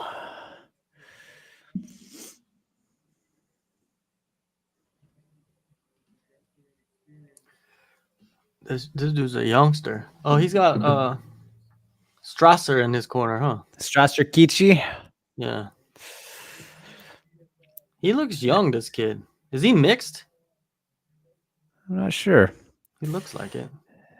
Aguirre saying, seems like that Mamadev stoppage earlier in the card wasn't stopped by the corner, but rather the secondary referee outside the ring. Do you guys think a secondary referee should be able to intervene? That's kind of weird. That is very weird if true. I think I don't agree with that. Yeah. That's kind of odd.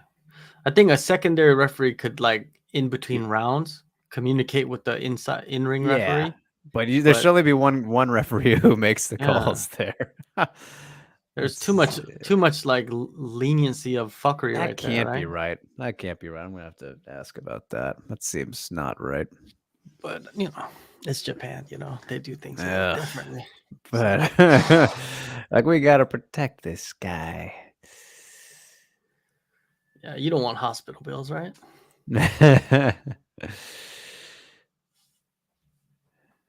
Ain't nobody got time for that. I think I'm gonna take this youngster in this fight, man. I think this youngster. All right. I mean, yeah.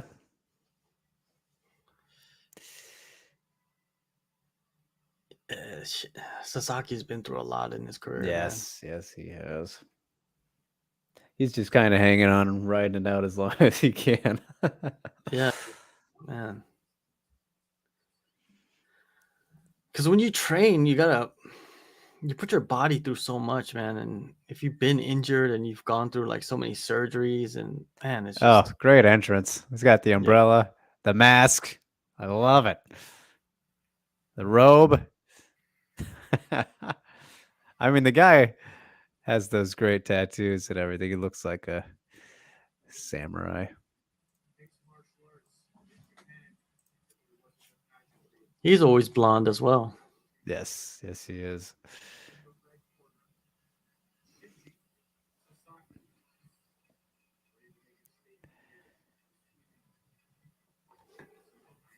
They seem like an odd couple to me, don't they? Yeah. Like Megumi's so like a mother figure. Yes. And then he's just like a big ass kid. Yeah. All the tattoos and everything. Yeah. She keeps him in line. Yeah.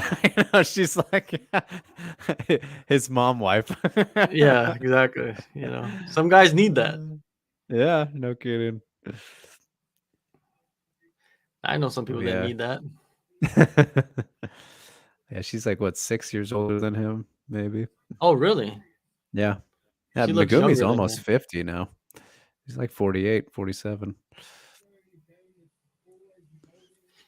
Sasaki's taken some beatings in the past, though, man. Yeah. I've watched them live. Some of them. It's just, wow.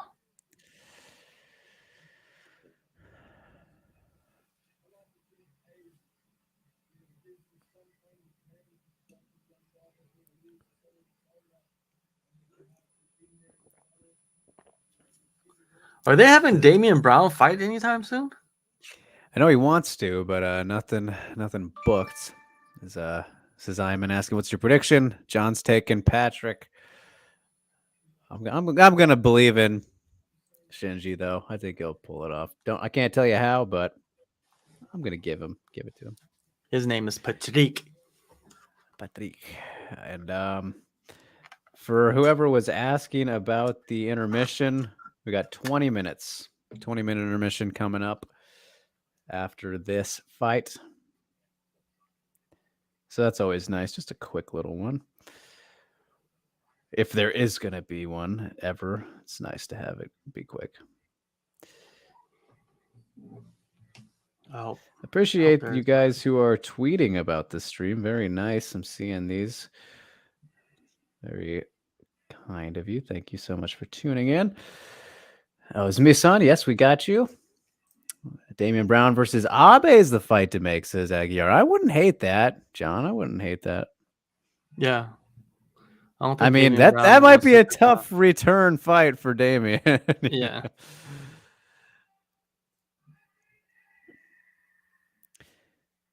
So the thing about this fight, though, is the experience difference, obviously.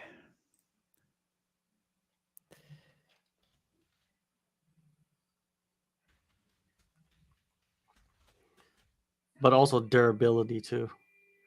Yes, very true.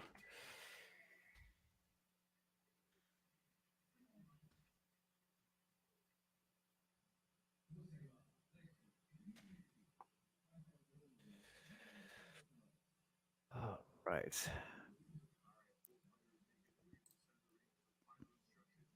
Thank you, says Iman. Appreciate it. Always got to have the stash on point when I can. I got my Mustache comb on the ready. You always got to keep it nice and good. Right, action beginning right now. All right. Two blondes going at it.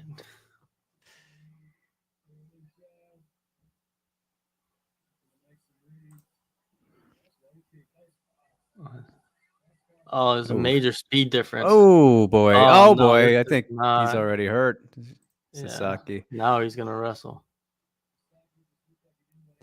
Dude, this kind of looks like Shinji's fighting the young version of himself. Yeah.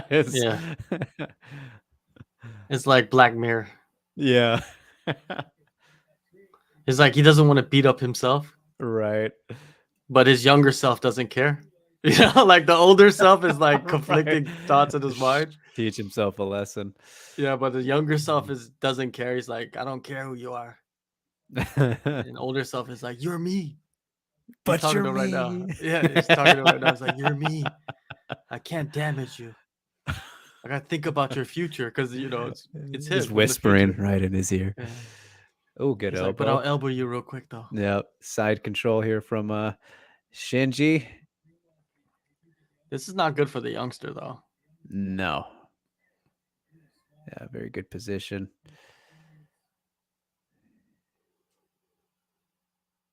Oh, nice little sneaky elbow from the bottom. And we still got a Satoshi on the Japanese commentary right now. Good guy to have when talking about grappling. My goodness. I don't understand what he's saying, but I'm sure it's some quality commentary. Also, one of the nicest guys you'll ever chat with. Just a lot of nice guys in Japanese MMA, honestly. I saw his brother fight in a nightclub. Really? In Seoul, yeah. Marcos, yeah. But that's his style, dude. He just wants to brawl, even though he's so good on the ground. Yeah. He just wants to brawl with everybody. Well, and that's exactly what cost him against Abe. Yeah. Yeah. So that's what he likes to do, and he's. We got success. Full mount from Shinji now. 2 minutes to 40 to work. He's like, just let me choke you. You're mean. I'm your older you. I'll be gentle with it. Yes. Just tap. He's like, I don't care. You're not me. I'm not that ugly. He's like, you will become this ugly. You will marry one of the greatest fighters of all time. I like the ring girls. I don't care. You gotta get some separation here, though, just for Shinji to do some more damage. He's kind of landed some short ones, controlling well. But, well, I mean, Usami's hanging on pretty good. But he seems lost here, John. Not quite sure how to get out of this. No, he's... What's his base? Not wrestling. Yeah. I think we can see that. I mean, I don't know. There's some cases, you know, with wrestlers where they're very good off the top, obviously, but on the bottom, we've seen, you know, some cases where the people are very lost despite their wrestling background. Because, you know, you're not used to having your shoulders on the mat as a pure wrestler a lot of the times, because that's a pin. Yeah. So even if they are very good. Oh, he's trying to work up, get to that arm. Now, with a minute left for Sasaki, trying to get some... He's bullying him, though. He's sunning him, if you will. Yeah. Father-son moment. He's trying. He's like, don't do that. Give me your arm. Oh, he's right going. Now. He's going. Yeah. He's going. Give me your arm. So 30. Oh, 39. that was some nasty punches right there. He's like, just give it to me. He's in a weird spot in the ring, though. I don't know if he'll have space here. Oh, now he's losing it. Back to mount. Yep. He's going to survive. Put the leg on the ropes. They'll stand you up. That's WWE. That's kind of the shitty thing, too, about being in this spot here is he can't really push to flip, you know, like wall walk a little bit. That's just not possible. You can't do that at all. I mean, you would have to like tightrope it, yeah. Unless you're straight up in the corner, which he's not close enough. But and I don't think you could put your feet on the ropes, anyways. Yeah, the referees really on the outside, they'll like kick your like stop it, off. Stop it. But all right, one round off my one round in the books. Very clear bullying from Mr. Fuji, who ate a big shot there to start, as we see in the replay. But total control. You got to give him the lead in terms of scores there. The youngster got too like overzealous, and he got caught in the grappling exchange. So a little more patient here in the second round. Mizan saying Sasaki should use more 12-6s. Yeah, he definitely could have. I mean, he did land some good elbows, but yeah, nothing super lethal like that. He's allowed to. Superior rule set here we're working with.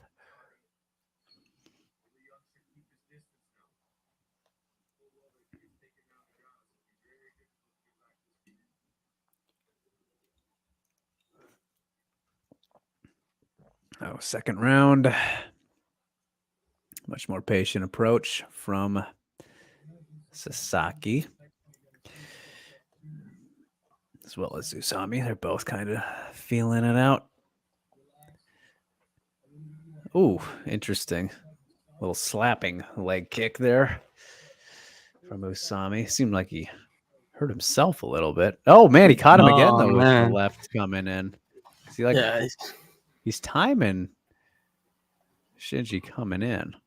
Yeah, no, he just needs to be patient. He can't get like too wild in there, because that's what Sasaki wants. So I could grab him.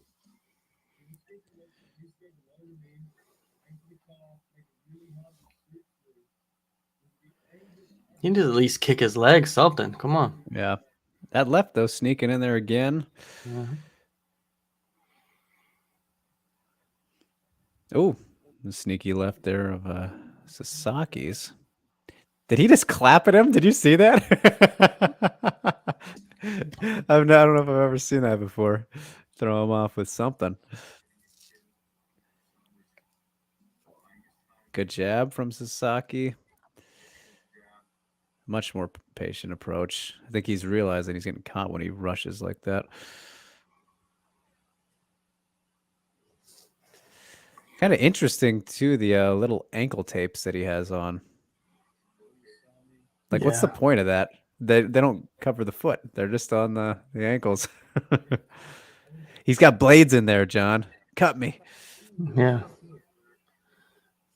He's like, he's cutting himself. So it's like, it's part of the show. Susan asking, what am I drinking, or what are we drinking? I got a Bang energy drink, power punch flavor. Very tasty. Very tasty. I'm not an energy drink guy, but this is actually very good. And I've been pacing myself with it, so I'm not totally high over here. But, what have you been drinking, John? I've been drinking this. Here we go. Ooh. French Cafe Roastery Vanilla Latte. Can I get it? Yeah, there we go. Right there. Boom. Perfect. Very nice. Free advertising. There you go. Only in Korea. Yeah, oh yeah. Oh man, Sasaki getting caught every time he comes in. Yeah, he doesn't look. Knee. Oh no. Usami's picking it up here. Yeah. Sasaki showing his age now. Yeah. Dude, you can't hear it, but if anybody who's watching along with us here, and if they're watching on Stream Pass with the Japanese commentary, Satoshi has like the most calm little commentary voice. It's like it's very funny for a fight. He's like soothing, talking very, very softly, dulcet tones. He's got the radio voice. Yeah. Oh God! Aggressive again. Sasaki just. Oh, he's really doing the old school. Let's put my head between your legs. Pile driver position. Yeah. Do it. He got us out now. Mazan asking what time is it for us? 10 a.m. for them. So easy to follow. It is 1:07 a.m. for me now. For John. 5 p.m. Sunday night. There you go. Yeah, well, whatever time it is in Japan, it's the same time here, basically. Yes. Yeah. Identically, or is it off like a couple? No, hours identically. Too? Okay. Yeah. So I'm trooping it out over here in the Pacific. 1 a.m. is not that bad, right? Nah. Once we get to around 4 is when it's my bedtime. But let's see. After this, how many more do we got? We got 4 more. I think we're gonna make good time on this card. I'll get to go to bed decently. Yeah. But gotta wake up early for football. Earlier. What time are the games at for you, John? Like the first football games. I don't know if you follow much anymore. Oh, Sasaki eating some big ones here as the round closes. I think the early games. Oh, leg kick. Yeah. Got him bad. What is it? Early games is like 1 a.m. Oh, okay. Early games. And then like so then Sunday night, Monday night football like is morning for you. It's like the UFC times. In the mornings. But I don't watch football really anymore. Yeah. Sasaki that was a bad round for him. That body shot was wonderful from Usami. He's working it. Another one. I missed those. Great left hooks to the body. So that completely turned the tide. First round, 100% great control from Sasaki. So that's 20 points. No, control is 20 points. I'm trying to remember the score. 20, 30 for aggression, 50 for damage. But damage definitely in favor of Usami after that one. So he's up now, I would say. Scoring as a whole here in RIZIN. That's the criteria. You guys, over the course of full fight, total points a fighter can get is 100. 50 points for damage throughout a fight. 30 for aggression. 20 for control. Oh, head kick up high for Usami. He's taking over a little bit. Round 3. Hey, you know, how shitty does Denver feel for trading all that shit for Russell Wilson? Oh, man. But who would have predicted that to happen, right? I don't think surprised. Anybody, I'm not surprised. I mean, man, it's just weird. Like he the system that Seattle had, that's what fit him. And it wasn't him. It was the system that they had. And he was just what is it? I don't even know what the word I want to use. What I was going to say was his biggest issue in Seattle was that they had just the worst lines for him. Like he just had to always move around because they had no protection for the guy. And like DK and Lockett, 2 very good receivers, and then he goes to Denver where Sutton's he's good, but he's got far less to work with on the offense. Sure, a slightly better line, but yeah. Well, the thing is, he's never been a pocket quarterback. No. So. But when he is in there, he's obviously can launch it down there. Yeah, but stop. Yeah, he's been pretty shit these last couple of games. Yeah, there's some terrible stuff going on. But Shinji, man, he looks like he's fading, dude. Yeah, still getting that jab off decently. He is, but that was interesting. Sneaky little. I just don't like how low his hands are, but both guys' hands are low.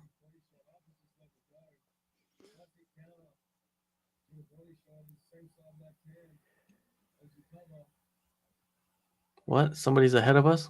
It seems like it. Are we about to see a gnarly finish here from Aguiar? So. Oh, there we go.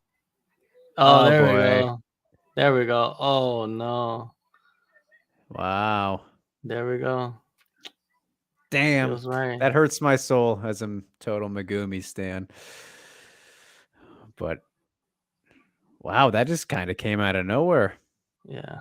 Well, Sasaki was fading, man. He was just looking slower and slower as they got. That might have been a little early. I would have maybe let. Let's see it again. Let me see the replay. Could have let him eat one more. But yeah, Joe is real happy. His parlay is intact still. Look at this guy. He's got some hope here. This was kind of the one I was worried about. Let's go back to look at what he's working with. Joe Mama's parlay, you guys. Abe, Usami, Takeda. Takeda is taking on Zach Zane. I feel pretty good about that one for you, my guy. And then Boyd Allen. This might be your big worry. And next, after that, Sudario, I think, is a lock. And Kleber is favored as well. But yeah, looking good so far. Yeah, no problem for the spoilers. I mean, as long as John and I are on here, then we're all good. Let's see. Oh, he was ripping with those hooks to the body. Yeah. Was Usami. And then, yeah, left, right in there. Boom, boom. Overhand. And yeah, that was final punch missed. Yeah. The one on the ground right here. Yeah, it missed. Yeah, ref could have let him eat one more. Yeah. Premierium roast coffee. Good to see you. Says Sasaki had some ugly KOs in Korea. John was saying he'd seen some of his fights. Pray for Joe. Intermission soon. So apparently it will be after this. Will be right now in just a light 20 minutes, I've been told. So yeah. Big 5th win for Usami, though.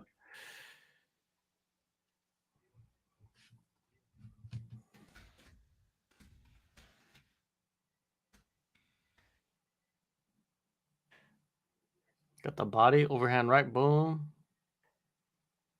He did look hurt, though.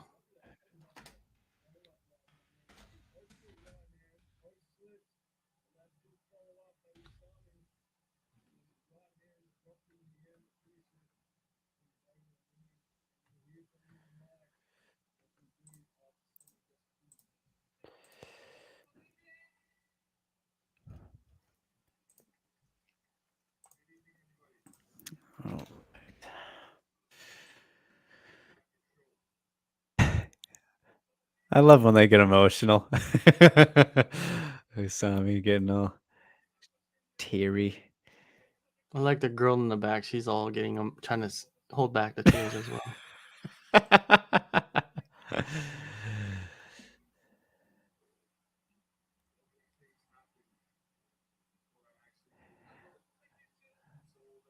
How much do you think the RIZIN ring girls get paid?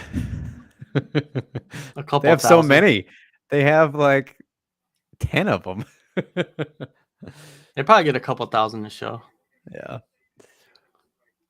I don't see them getting that much money, to be honest. It's a pretty easy job. Yeah. Not much preparation to that, right? Hey, man, you never know.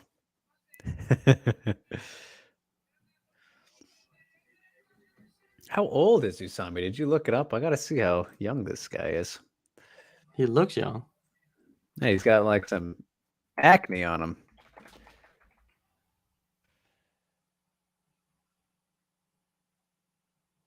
Let's see. Show Patrick Usami.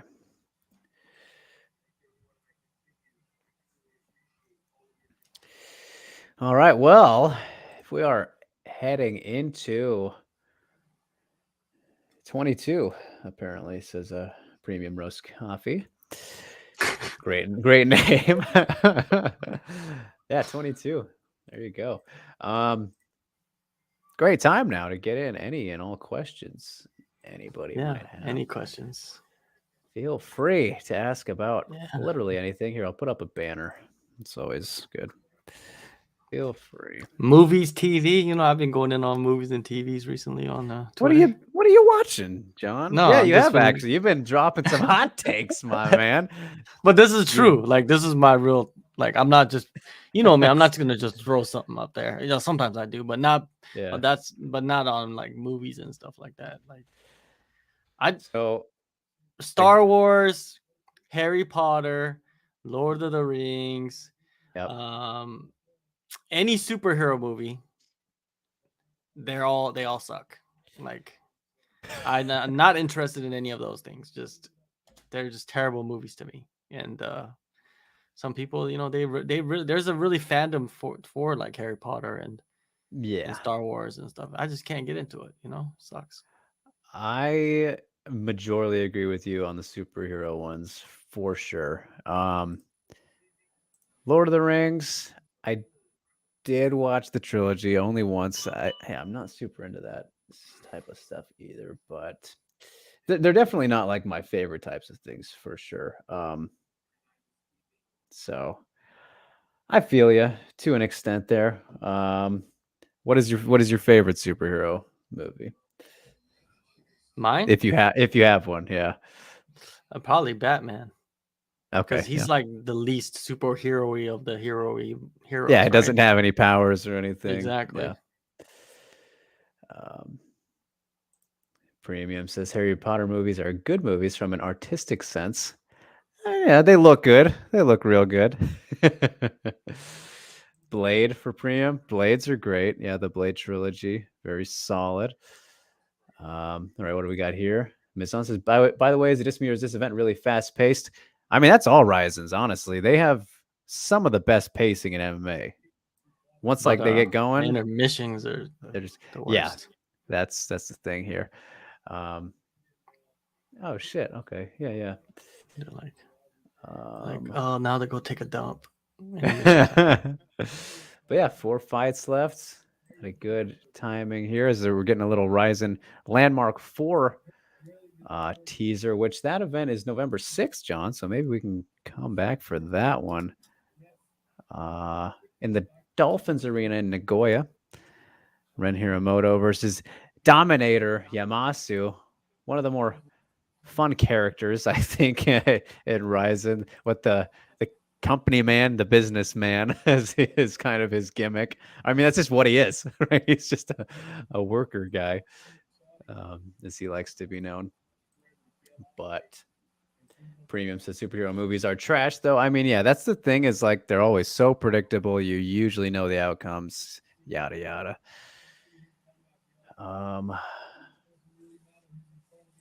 Let's see. Aguiar says, what was your introduction to Japanese MMA? Well, John, for you, I'm going to assume it was probably Pride. Yeah, Pride 2004. Pride was my introduction to Japanese MMA. All right. Yeah. For me, I think Dream, honestly.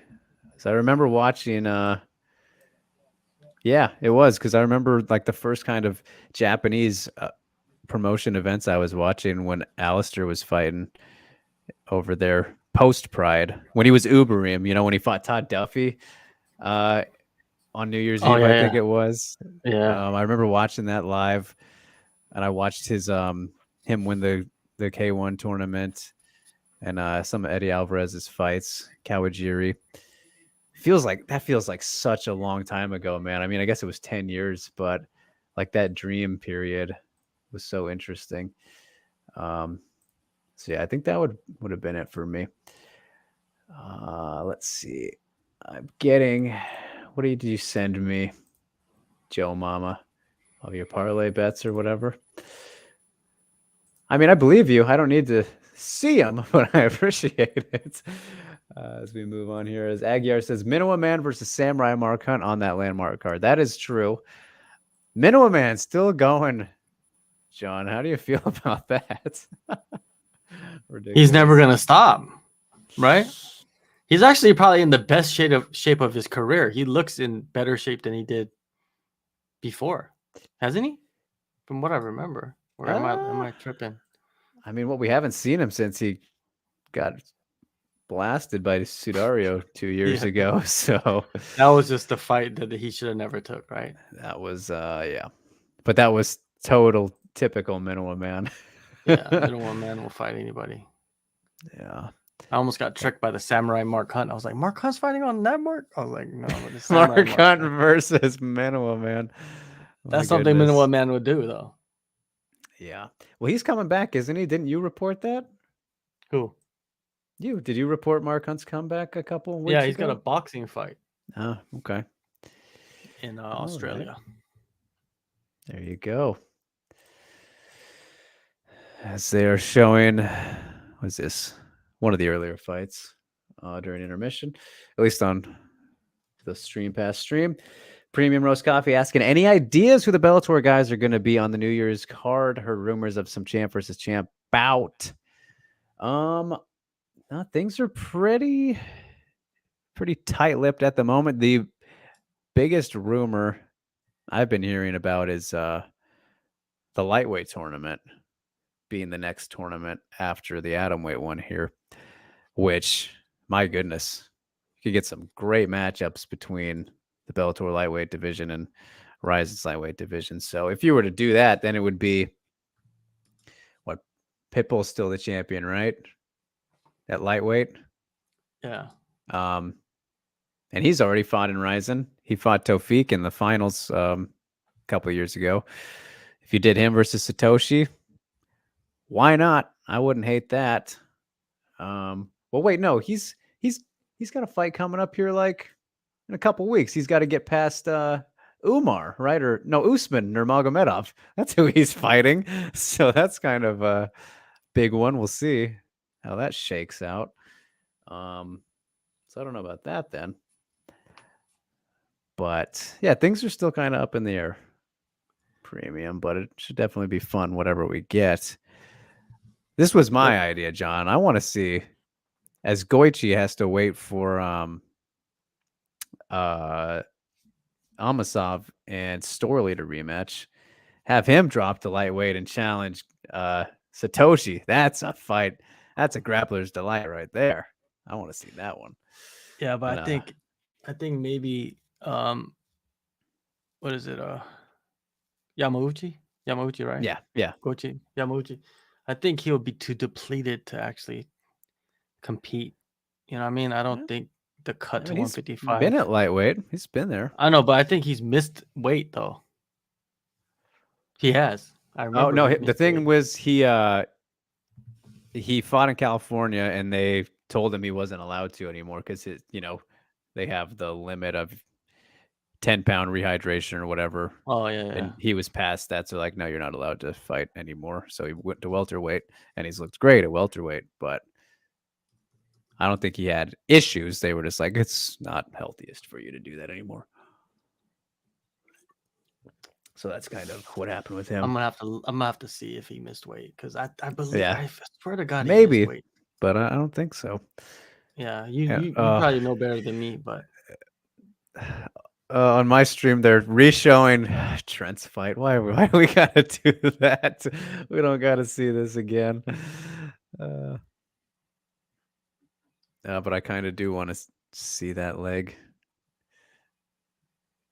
Yeah, one quick leg kick. And then there's gonna be inside. Oh, he did miss weight against Darren Cruikshank. Oh, really? Yeah, in the Bellator 237. And I think that was the last time and then he fought again the next fight at lightweight, lost. And after that, he's been at welterweight. Okay. But it wasn't like a major miss, you know what I mean? It was like what? I'm gonna 1.8 pounds. Okay. I'm gonna see if I can find out any updates on Trent. Just seeing that again, because that's, oh my God. Anything you post about Islam or Habib is just What did you say? No, it's just like I've been, like I do a lot of interviews and I do a lot of like breakdowns with fighters and coaches and stuff like that. And that's the biggest fight of the year right there, Charles Oliveira versus Islam Makhachev. So if you post anything like that's a little bit like dissecting something about or saying something about Islam or Habib, or they just want to go in, they have random rabid fans, right? Even Oliveira does as well, but that's more like the jiu-jitsu community, rather than Brazilians. But yeah, it's because I do a show with Dan Hooker, so like we talk about all this stuff. He's actually an active fighter in the lightweight division, so whenever he comes on, they're just all over him. They're all over and him, I mean, and he fought him too. Yeah, he fought him too, so he knows exactly what it's like to fight Islam, right? Good insight. So if he says anything, I mean, like, they're gonna go after him, and that's the thing about Dan. He doesn't care. He doesn't read any comments. He doesn't do any of that stuff. He just writes stuff, and he's pretty witty as well. Oh yeah, totally. Yeah, like he smoked John Jones that one time when they were going back amazing. And forth. That was amazing. Terrible. Yeah, John Jones couldn't say anything back if you think about it, right? Yep, nothing. I remember he told me, he's like, I was about 6 beers deep, Six-pack dad. He said it was six-pack dad. I was like, six-pack dad that's a legend right there. Six-pack dad. But yeah, it's funny. I love reading the comments because I like reading the comments because it's just funny to me, like how racist people are. Oh yeah? Yeah, it's just blatant racism towards me. A lot of it. Yeah. just for being there. Just for asking questions, So just for asking crazy. questions, just like this dumb Korean guy doesn't know. Yeah, it's not even Korean. I'm Chinese. I'm Japanese. right. I'm Taiwanese. I'm Vietnamese. Anything. Nobody says I'm Korean. Seriously, like nobody. Like it is all these fans, right? You could tell by the comments whose fan they are. Yeah, right? yeah. And it's just I'm Chinese, Japanese, Taiwanese, Vietnamese, but I'm never like what I really am. Right. Like, he doesn't know anything, and he always flipping and flopping. I told everybody I do flip and flop. I just go with the flow, you know what I mean? Like, that's what I do. You should not listen to me. I'm not an analyst. I'm not a guy that's knowing the ins and outs. That's like a Dan Hardy or somebody. Go talk to him, if he's making picks. But it's so funny to like look at these comments and thankfully just laugh. Yeah, I don't get look at this Chinese midget is salty as fuck. Now I'm a Chinese midget. I'm like, why are you? Yeah, why are you small? But what do we got here? Prima Rose Coffee says Minnow Man is going to be the first death in the ring from old age. I don't know about that. I think Kid Aoka is going to beat him there. That guy's got to knock it off. Aguiar says Minnow Man still has the best Tapology profile picture. I don't think I've checked it out recently. Premium saying he's fighting Usman in like 3 weeks, talking about Pitbull. That's right. I might actually go to that one. We'll see. Chicago, right? And check the DM. Let me know who you guys honest. Check your DM and let me know who you guys honestly got, Jake Paul or Anderson Silva. We're gonna get into that. What do you say, John? Yeah, we'll get into that. I want to read another comment. It says, this Chinese-looking host ate shit the night Islam battered Charles. Stupid hater must be crying inside all day. It's like, dude, you think I'm crying about somebody losing a fight? No, why would I cry about somebody losing a fight? It's just funny to like read these comments. Oh no. And it's just like, there's some good ones, dude. Like sometimes it's like they make me actually laugh. Oh no. Let me see some more racist comments. Yeah, go ahead. Just go with yours and I'll just flop in when I find some more. Okay. Jake Paul? Is that what you're saying? He's asking about Jake Paul versus Silva. I mean, I don't know. I really don't care. But like the thing is, Jake Paul very clearly has power. Anderson Silva still very clearly has power. His chin is worse. But Jake Paul's chin hasn't really been tested outside of one punch from Woodley in that first fight. Silva is still very accurate. Speed, I feel like will probably be pretty even. Size, Silva will be one of the bigger guys he's fought.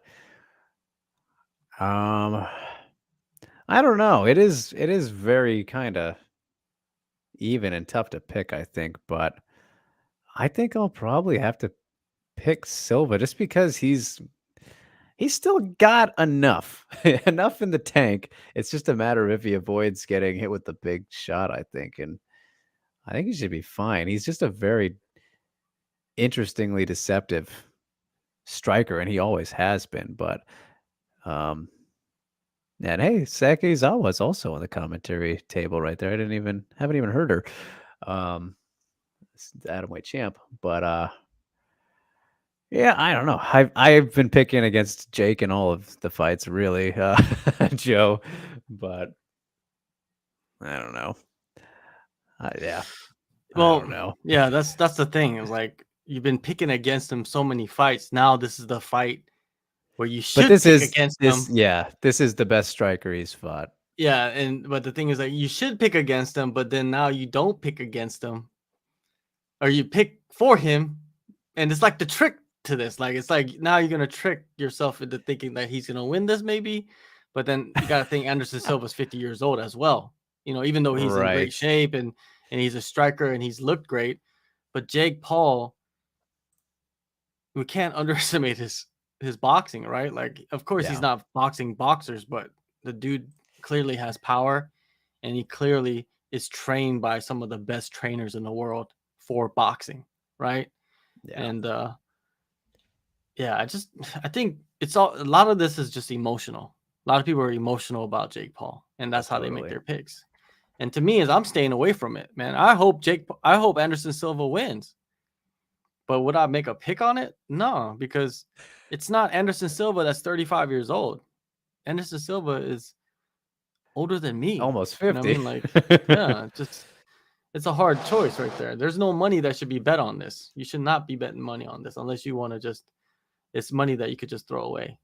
So would you say that a knockout is the best bet there? Do you think there'll be a finish either direction? I think so. I think there will most likely be a finish. I think, but the thing is, like with Anderson, like he's gonna play around with him. That's just Anderson, right? That's just his style. Like, he's gonna put his hands down. He's gonna play around. He's gonna rope-a-dope. He's gonna, he's gonna do his little Roy Jones Jr. imitations. That's what Anderson Silva is gonna do, and it's great. That's why we love Anderson. I think a lot of people that weren't able to witness Anderson Silva when he was like at the top of his game, you missed out on greatness. Like, extreme greatness, like phenomenal. Like, it was just, I don't know what to say. Like, he had every type of moment. Like, he did things that no one's ever going to be able to replicate in MMA, because now MMA is such high level, right? Like, everybody's so good when you get to that top 15, top 20. That's going to be hard to do what Anderson did. No, but that's what we say, and then someone's going to come along and be like, Anderson, hold my beer. Silva was one of those guys that, his prime was like early into my fandom. So this was very, very much fan Drake, pre-media Drake. So I like hated him because of how good he was. Like, I couldn't stand him, but he was just too amazing styling on everybody. And all right. I have just got an update, everybody was tuning in on Trent Gerdham, diagnosed with a dislocated kneecap. That can't be fun. No. I mean, clearly it wasn't.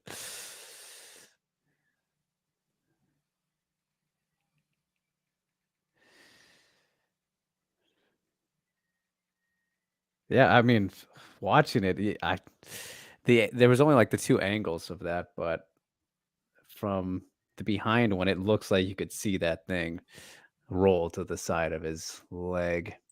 That was not good. Yeah, that's terrible.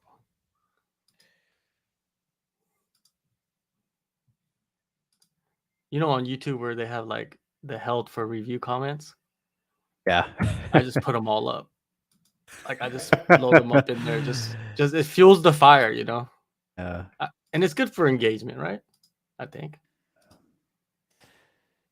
Maybe. I don't know.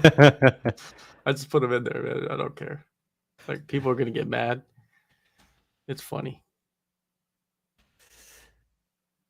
It's funny because in the video, like I start the video talking about, I'm praising Islam about like how he fought and how the fight like went, and all these Dagestani fans are coming in just talking really crazy, like I hated the whole time on him, and Dan did it. We were talking good about Islam the whole time, and then it's weird like how they don't even watch the video. I don't think. Yeah. I think half the time they don't watch the videos, right? They just want to find somewhere to just like argue, talk with people shit. on. Yeah, it's weird. Like, is it that bad? Look at this one. Plus, this Chinese dude is a total piece of shit. Never ever coming on this channel again. Oh my god! It's like, how am I a piece of shit? We talked good about Islam the whole time. I don't understand. The fight went like this, right? Islam came out, struck with Charles. Yep. Actually did really well on the feet, took him down, held him there, controlled him, didn't allow anything to happen from Charles. Went into the second round, did basically the same thing, and then grinded him down and submitted him. I explained it just like that, how the fight went, and then I'm a piece of shit Chinese dude, and I'm never coming on this channel again. I was like, yes, piece of shit Chinese dude. Yeah, it's fucking funny, man. I love this, and I think they don't understand that I love like reading these things, because it's just you take so much effort and like energy that, you know, to like write these things down, and you're like really angry about it. You could tell the anger in these people. It's so all right, intermission officially over now, as they're showing the package for Koji Takeda and Zach Zane, of course, which interesting matchup here. So let's scroll through the comments real quick before it gets started. Aguiar saying Satoshi versus Gustavo would be an awesome title fight. That yeah, that is definitely possible after he knocked off O'Hara. That was impressive last time out. If they don't manage to get any Bellator guys over for New Year's Eve, yeah, that would most likely happen. Susan says, who to watch today on Road to the UFC? Got any favorites? Yeah, I'm sure John does. He knows better than I do for that. The featherweight Lukai versus Lee Jong-young. Lee Jong-young's probably the favorite to win that, and he probably will win it, but Lukai is pretty tough. Has good experience, trains out of the Czech Republic, but he's Chinese, which is very unique. I think because his wife is Czech. Yeah, so that's a good fight. You know, there's Red Horse, who's also in the lightweight tournament. He should win. He's a really good prospect. The best fight is Top Noi versus Hyunsung Park, because Top Noi, who fought in RIZIN, if you know anything about him, Tiger Muay Thai. Yeah, and if you know anything about him, he's entertaining. He doesn't care about winning or losing. He just wants to like get a knockout or entertain. And in the little extra is that they trained together for the first round of the tournament in Thailand, but they didn't know that they were going to be in the bracket on the same side when they started training together. And then the brackets came out and they're like training together. And if they would have won their fights, they were going to fight each other. And they found that out during that time when I was down there, actually. And it was just who is responsible for them like bringing Park to that gym? It's just funny. Like what just happened? But yeah, it is what it is. They're cool with each other, but Top Noi, he's had like 100-something Muay Thai fights. Like when you get to that level, you don't care who you fight. You could fight your friend. It's fighting. Yeah. And he doesn't let emotions, get into it and all that. So yeah. Premium says, don't lie, you were mentally broken because Charles lost. I mean, I was bummed. I love Charles Oliveira, but no, he's not a person I fanboy over, but I do love watching him for sure. Joe says if Silva wins, I'll cry. All right, interesting. If it's a KO, it will definitely be Jake. If it's a decision, it'll be Silva. All right. Saul is here. Says Silva versus Rich Franklin. Just throwing that out there, I guess. Premium says he thought Trent broke his leg. I mean, it looked real gnarly. Mizan says quick picks for the last 4 fights. I'm going to take Koji in this one for sure. Zach Zane, obviously not the best fighter, 15-13. If we're going to go straight by records, going to be that guy. But yeah, Koji for me. I'm going to believe in Yauchi to show up in form after this. And then Sudario is a pretty big lock. And I got to ride with Clever. Are we on the same page for the picks there, John? Yeah, so, pretty much. Koji, Yauchi, Sudario, and then Anu. Clever gonna get it done. I love Ushiku. I think he's great champion, great guy. I love chatting with him. Very focused on the task at hand each and every fight. Like I ask him like about goals and stuff he has. He's one of those guys who's always like, I got to worry about what's in front of me first, and gives you like that shitty answer. You're like, okay, I get it. I do. One track mind, but gotta be. He's a champ for a reason. So, Premium says Zach Zane has the best agent. He keeps getting decent bouts to get destroyed, and I guess that's fair. Not sure who he's managed by, but yeah, he's managed by anybody. So yeah, somehow got. No, he was part of that tryout thing in Hawaii. Oh right, yeah, he is a Hawaiian guy, obviously, but he's fought everywhere. Yeah, he's been around. Well, dude, he was when he was supposed to be Taufik's Bellator debut. Like, geez, talk about trying to feed Taufik. Dodged a bullet there, but this probably still isn't going to be very good for him. So we shall see. So here comes the Tan Man.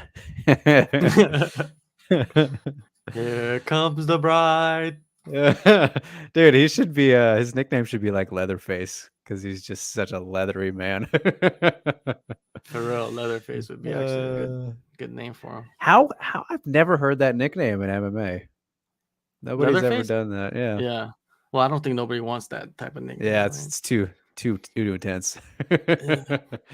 Leatherface. There's not many nicknames out there that are like worthy and like useful.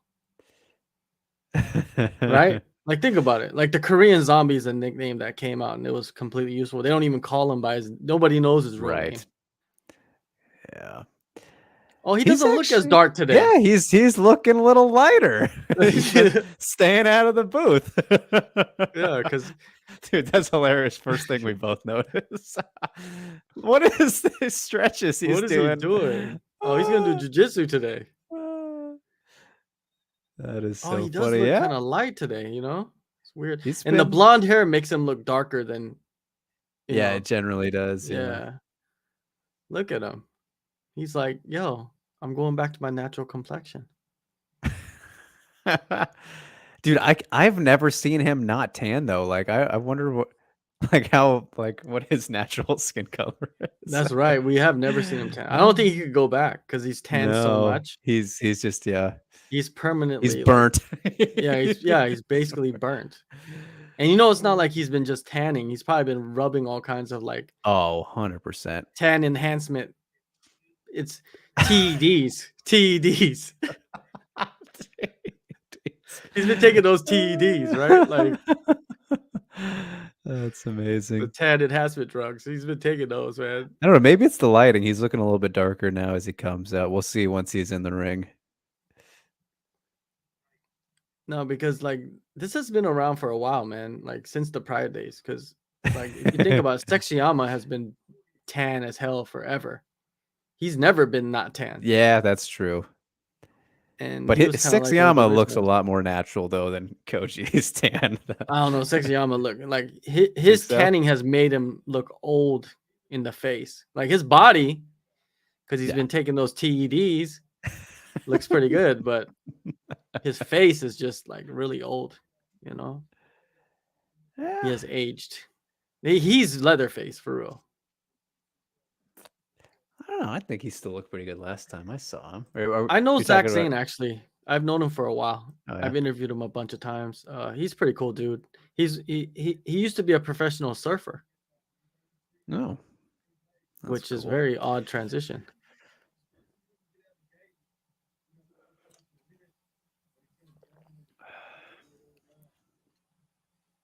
Yeah, in Korea, you don't really see tan guys like that at all.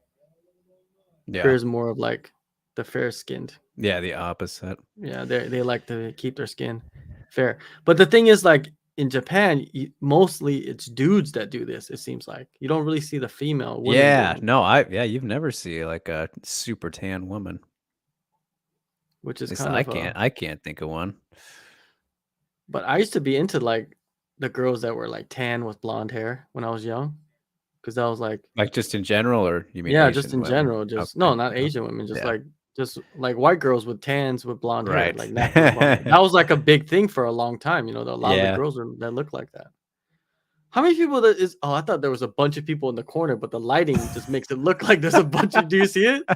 No, they're showing the tail of tape for me Okay. on mine right now. What is The this? lighting makes it look like there's like 20 people in the corner just standing there, but it's just Yeah. the background, people in the crowd. I don't know what the hell that was, but there's no way Zane missed weight by 8 pounds. There's no way that happened. I don't know. Yeah, because they don't allow that. No, yeah, my tail of the tape was in Japanese, so there was 170 to 1. They're lightweights. I don't know what I'm just looking at. And Zane, he does pretty good making weight. Oh yeah, it says 156 right here on my stream. I don't know what my tail of the tape was saying. 32.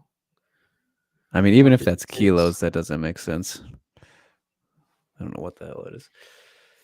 Zane, some backstory on him as well. Like he got signed by one championship, and then he flew. I forgot. I think he was fighting in Singapore or Malaysia or something, and then he did like the pre-fight medicals, and they found something irregular with his heart, so they didn't allow him to fight. But then, like a month later, he fought for some other promotion. He's like, "Fuck it." Yeah, I was just like, "What?" So it shows you one does like do thorough medical checks, right? Because when they want to, I guess. Yeah, coach, he's not as dark as he generally is. No, he's not. Like usually, I'm just like, man. Dude, I remember there was like a couple fights ago where he was like, yeah, nearly black. Yeah, it was just like if it was nighttime, you would just see his teeth. Yeah. Just see his eyes and his hair. Yeah. Yeah. Zach Zane is actually just as tanned. Yeah, they're about on par. But Zach Zane's from Hawaii as well. So yeah. So he's natural tan. Oh, big shots from Zane early though. Left Zane's right. feeling it. Good jab from Takeda. Coming in. He's going to get a hold of him here. Try to take him for a ride. Underhook. Over under. Yeah. Yeah, Zane's got a good size on him.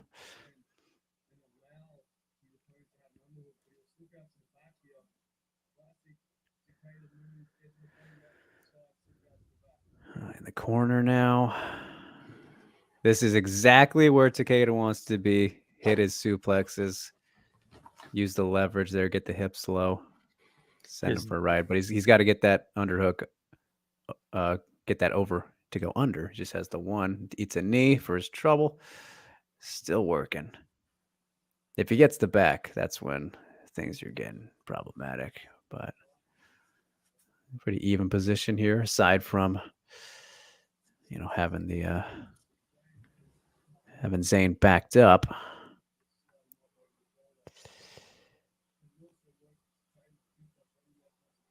Oh, here we go. Oh, he knows it's coming. Zane dropping low because Takeda's got the back now. He wants that suplex. If I do this, we're looking like we're watching the same TV. Yeah. Oh, there's he went for it. The foot got caught in the rope. Yeah. He saved himself. It does look like we're watching the same screen. Now that's a true fight companion. No, the weird fight companion if we were doing this. Looking at each other. A little half suplex there. See, toss him around. Koji, so good when he has the back, but not much of a submission guy. He'll throw you around and beat you up, though. Oh, Zane eats a knee. He's trying to escape. Drops him down. Oh, he's looking for a little bit for the Darce action. Nope. Gets into half. Or no, it's full guard. Excuse me.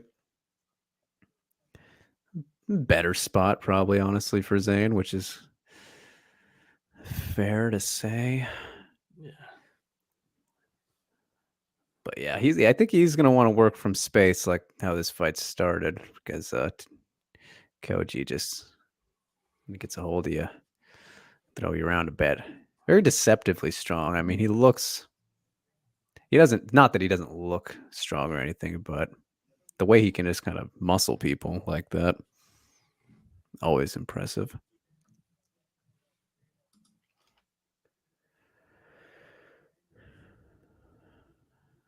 Oh, Zane throwing up something to worry about. Transitions. Oh, whoa. Big kind of armbar attempt here from Koji, rolling over, belly down. Nope, he's hanging on. Zane's hanging on right now. Losing it, tap. There it is. Koji Takeda with the armbar. Man. Wow. That was easy for him. Yeah. Right? That was great win. He's like, where's my tanning solution? Damn. I earned my tanning solution. TEDs. I've never heard that, but I just made that up. Let's do it. Let's get some TEDs on. Hashtag TEDs. Are we testing for TEDs? Hey, who's this woman? She's always like on. Is she like a martial art? Like, is she like a martial artist or something? Or she's Who are you talking about? In the blue dress? Yeah. Kurumi Khan. She's the RIZIN ambassador. She's great. I've talked to her. She's kind of like the Megan O'Leary or whatever. Yeah, she's kind of more Sanko-ish, I'd say. Okay. Yeah, much more Sanko-ish. Oh, that was a beautiful armbar, man. Yeah.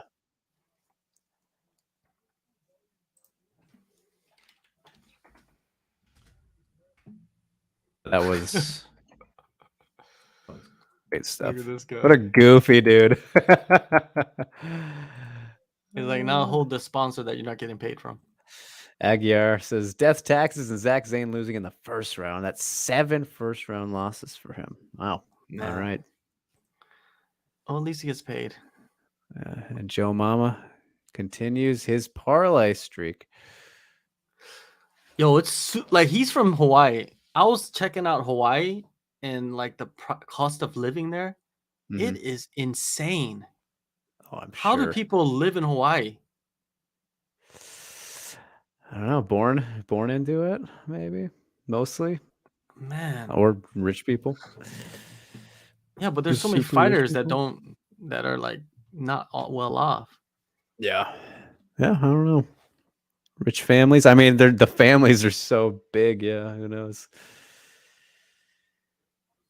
Jesus. Oh, the girl in the green. She's kind of cute. They have like a ring girl for every fight. You notice this? It's always a different person. Every color too. There's a green one and a blue one, black one, and a pink one. But I gotta say, they all look pretty good. So it's not like one stands out more than the other, really.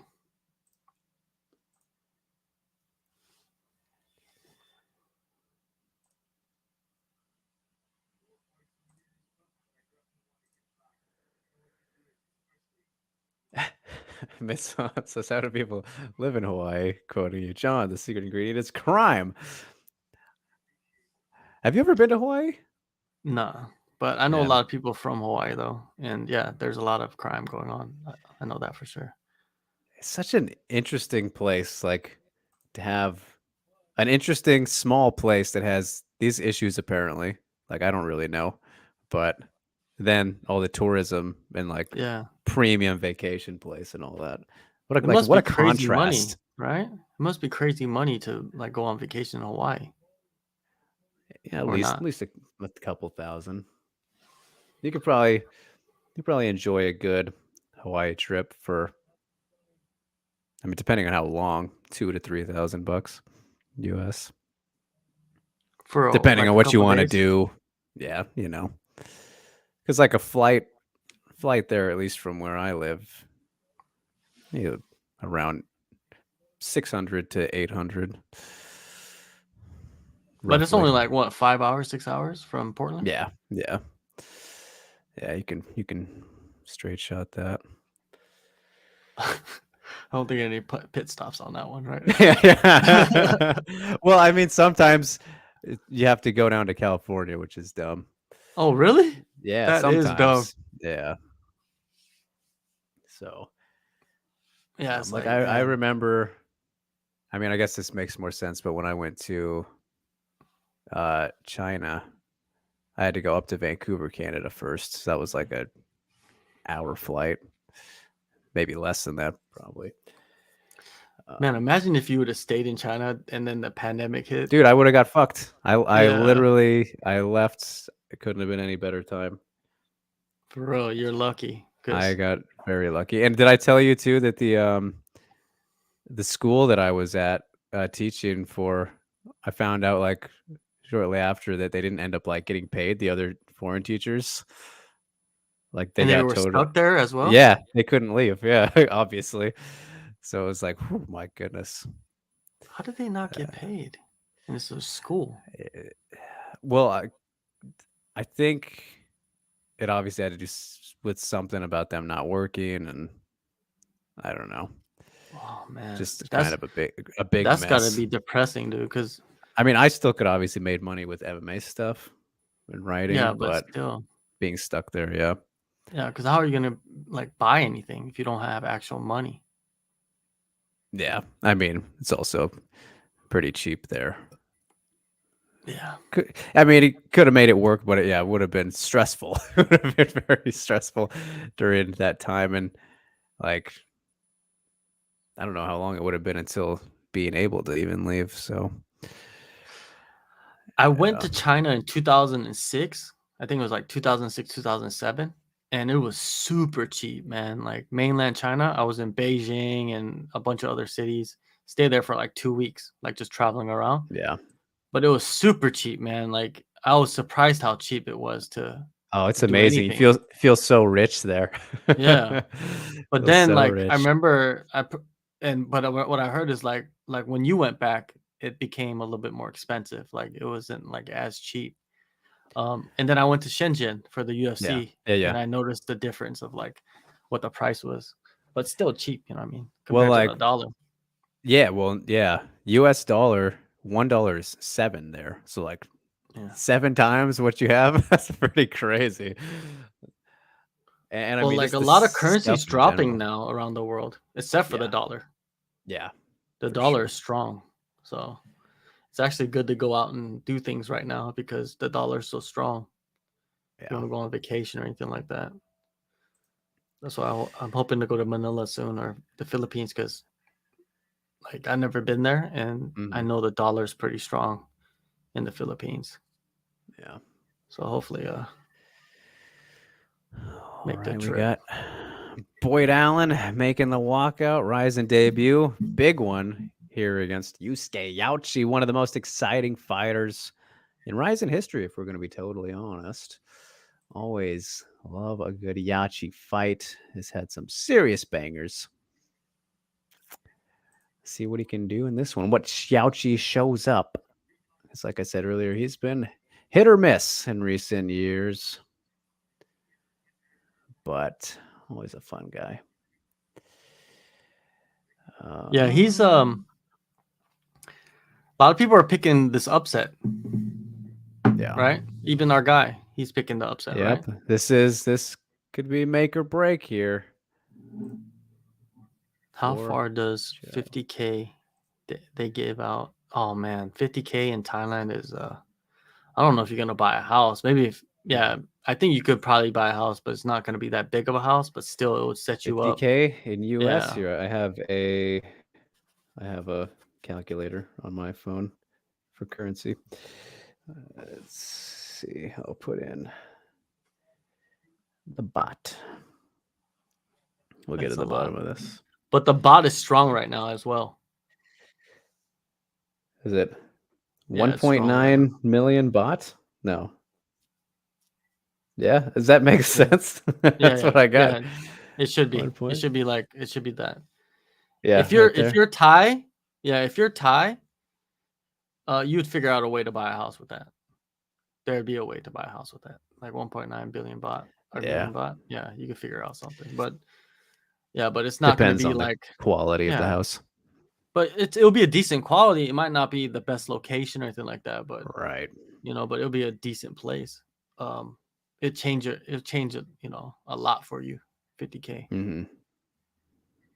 I don't know about the tax situation though in Thailand. I have no idea. Yeah.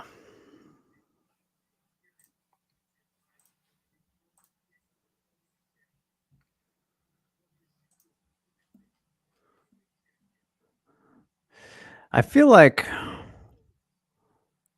maybe where Yaochi went wrong was leaving Crazy B. You notice that was kind of when things turned, because he always would wear the nice yellow traditional Crazy B tights when he was on his roll, and then he left them and kind of shit went south. Why did he leave?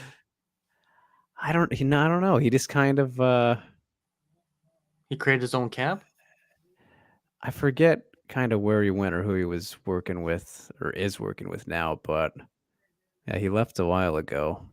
I think after like whatever his first loss was, I'd have to look at his record. He was like, all right, I'm changing shit up. And yeah, hasn't been there since. Yeah, I think he was in the States for a little while, right?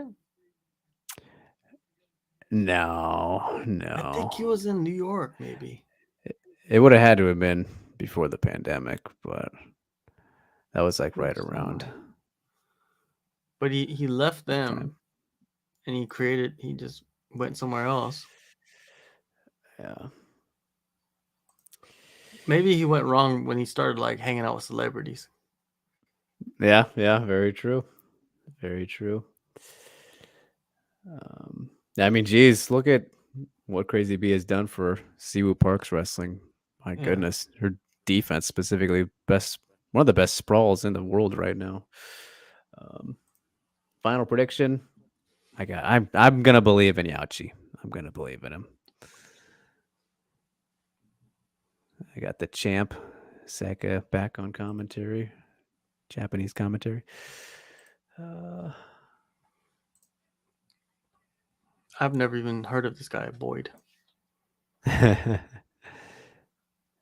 Looks pretty calm under the lights here. Oh, he's part of that team over there. Where what's his name? JP Bays. He came from there, South Africa. Chris Cyborg actually did her camp. That's Richie Kwan. He's the head coach of the team over there in South Africa. That's like one of the main teams.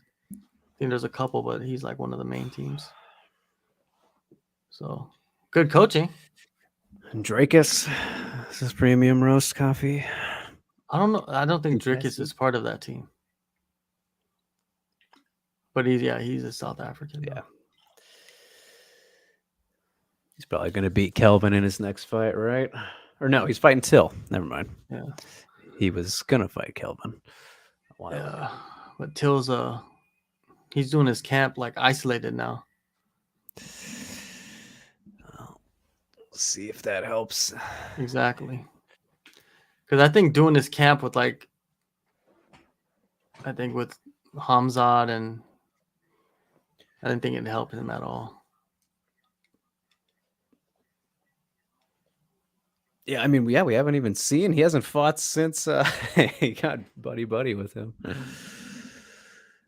All right, action begins. We got southpaw against orthodox, which is always fun.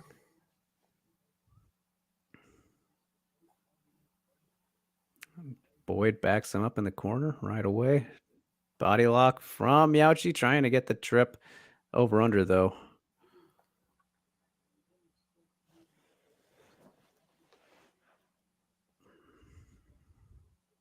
Oh!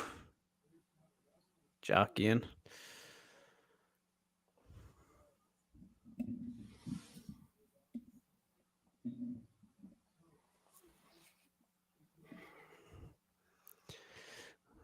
Body shots from Boyd in the corner, ducking down. Is this Boyd character a grappler? I don't think so. Not primarily, anyway.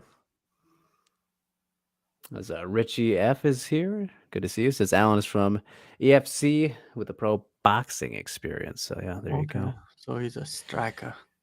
Yeah.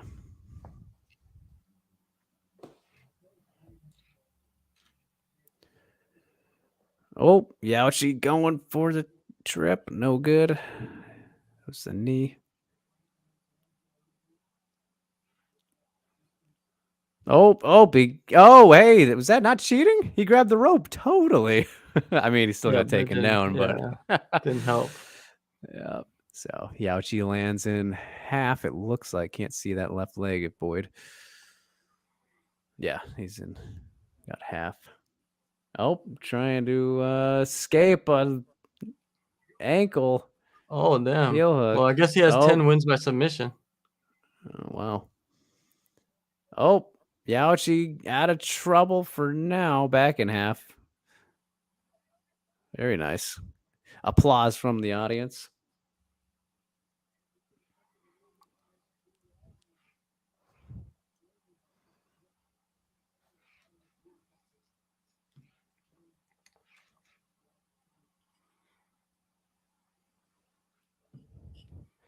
I like the new wave of fighters that are coming out of Japan, though, that are fight for RIZIN. They're just like different. They're just different from these, like even from Yachi's generation. They're just different. You know what I mean? They talk crazy. You know, they like to stir it up a little bit. You'd like to see that. You know, you need to have characters. You need to have different types of fighters, right? Yeah. He's definitely a fun guy. Working from half, eating some elbows from the bottom from Boyd.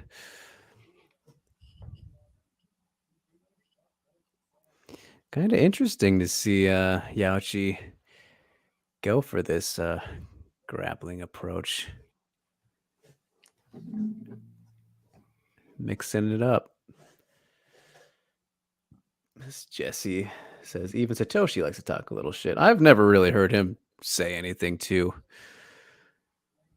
shit talky, if you will. Maybe give me some examples, but just a very kind and confident man.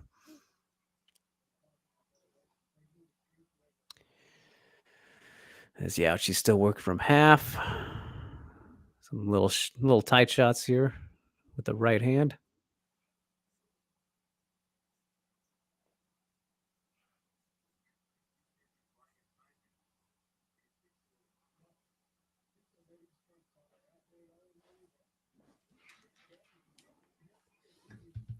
Just controlling him. Yep. As we talk about been talking about the point system all night. Control in favor of Yauchi early, which is 20 points on the scoring system, but pretty equal in the other categories at the moment. Damage and aggression. That's Miss San with a great point. Ren Hiramoto definitely is always willing to have a little banter. Provide a little banter, if you will.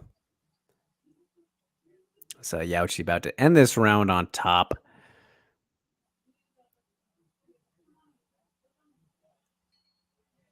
All right. Very control-heavy round from the Yauchmeister.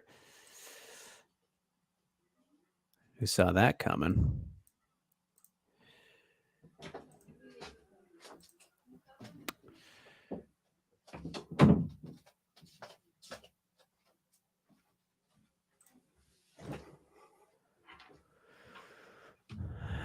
A brief worry there with the heel hook for Yachi, but he survived it. It's probably the most danger anyone was in that round, but again, it wasn't too bad. But in terms of control, it's a little bit of a 20-point lead for Yachi at the moment. Of course. And there's another ring girl, a new one. Purple. Purple, yeah, a little violet. Where's purple? A magenta, maybe. Yeah. Oh, high kick early from Boyd in round 2. It's blocked. Oh, was the body with that one. Yachi throws one back. Punches his way into the underhooks. Got the double unders this time back in the corner. Let's try and do this wrestling approach here. Maybe. Oh, tosses him down. Yep. Into side control right away for Yachi. Not really the typical. No. Surprising fight. Approach. Oh, repositioning from the referee. Always kind of funny when they do this.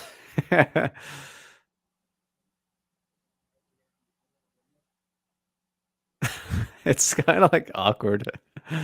Yeah, because you got to try to keep it in the same. Yep. Oh, right here. I want this spot, but we're going to move. And then they go right towards the ropes.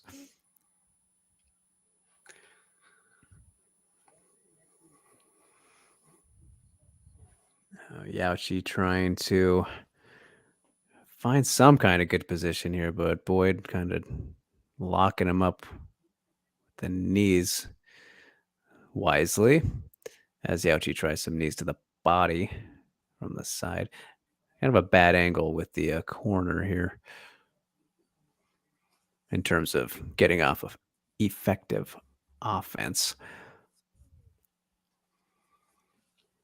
You know, moving it himself. He's like a little scooter.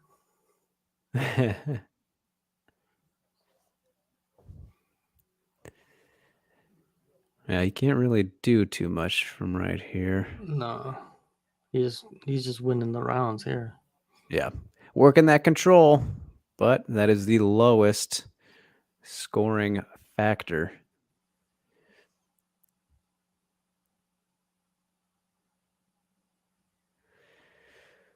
Yeah, I mean, they're both kind of stuck. If I was a corner, I would tickle him. Tickle his feet on the outside.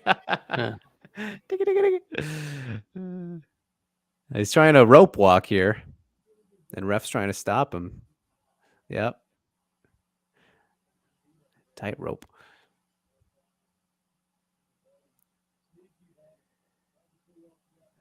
Looking for some knees to the head, kind of, is Yachi, but he's got to control with the head, with that arm, so he's attacking himself a little bit.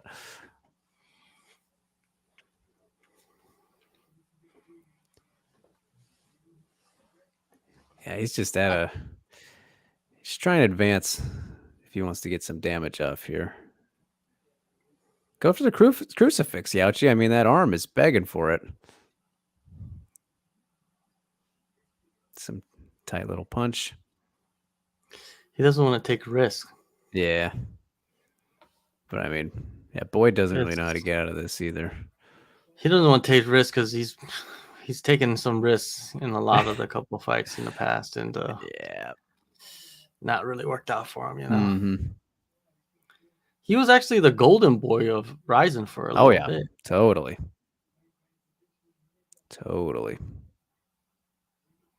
But then, you know, you got to win.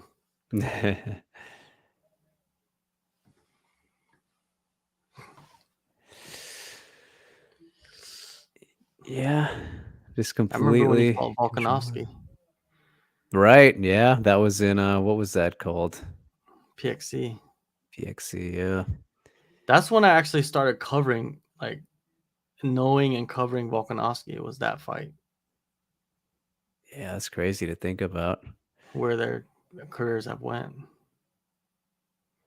That was like Yauchi's 14th or 15th fight or something like Yeah, he was that. pretty deep in his career. The crazy part is He looked like a Volkanovski triangled completely him. different guy. Yeah, yeah, I know. I can't thinking about Volkanovski pulling off a triangle. It's just bizarre. Those little What if legs. he triangles Islam? That'd be incredible. That would just be unbelievable. Yeah.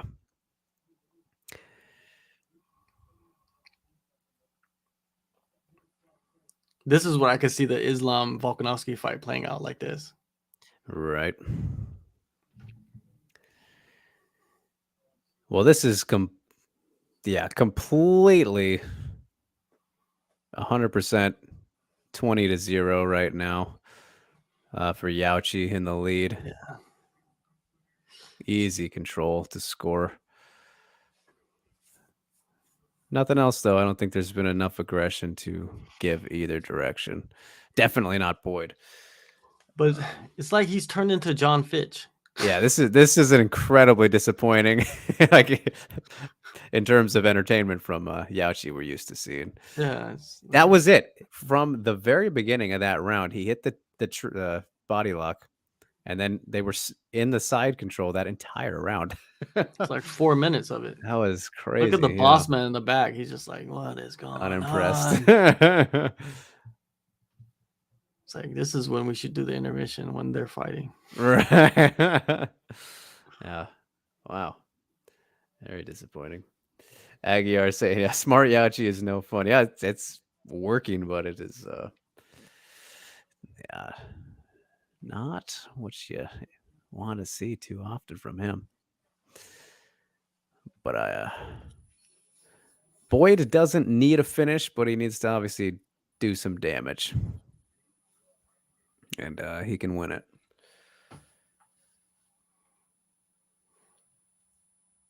So let's see what we have in the third round here. Oh, big right hand, though. Right into another body lock he's going to get. Working it. Yep, exactly the same. Back into side control. Complete repeat. 30 seconds into the third. Crazy. I wonder if he's just like really... He just really wants a win. Clearly. Well, let me see. I don't...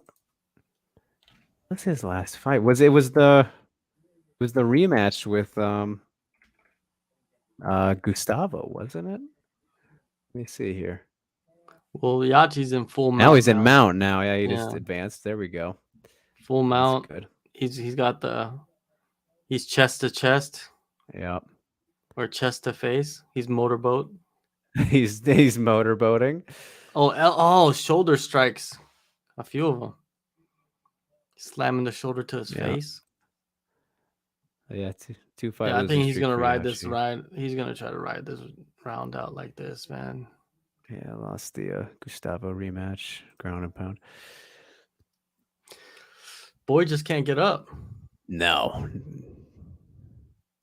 Yeah, he did all right in the first round, but defending.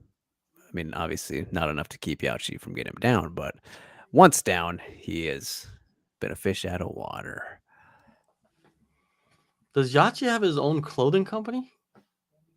Yeah, he has Yachi Concept. Yeah. I like how Sasaki has the Lazy God and stuff. Oh, that's right. That's right. What's the story on Sasaki? What's he doing? I don't know. I think he's just kind of taking a break right now. Yeah, he hasn't fought since the Kleber loss, right? Yeah. Which he actually did pretty well, and he almost finished him. Almost beat him. He's actually a pretty underrated grappler. Yeah. Boyd threatening with that ankle a little bit again, but oh, he's got up. Korea rolls Scramble got up. Oh, Yachi's jeez. back on him. D1 Yauchi. Yes. Oh, Granby from Boyd going for the leg again. Oh, my goodness. Way. Nope, no, not He's gonna quite. pull off but something like this. He needs to. Yachi's just sit back and go for the ankle lock as well. Karumi on the commentary. Can't believe what she's seen. And into guard. So some good escape rolls there from Yauchi. Minute 40. He's going to ride this out, most likely. A lot of good spins. Yeah. Looking like blades of glory. I mean, these are some very good grappling improvements from Yauchi. Not very exciting, but good for him overall as a fighter to improve in these areas. Because we know what he can do on the feet. But I'm just after getting beat down on the last fight, he obviously wants to try and do that himself. Working from half right now.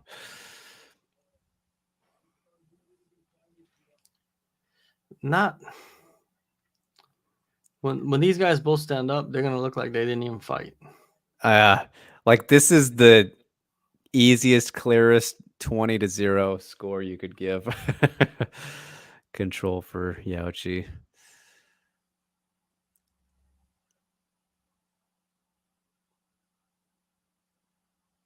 Back of the head. Yeah, this was incredibly disappointing. Back of the head. Hardest part of the body. Right.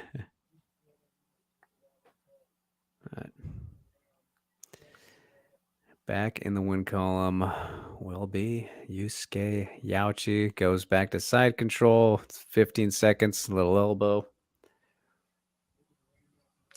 Yeah, it's clear winner. There's no doubt about it.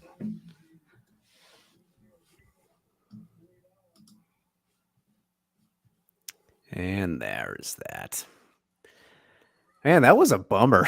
That was a bummer of a fight.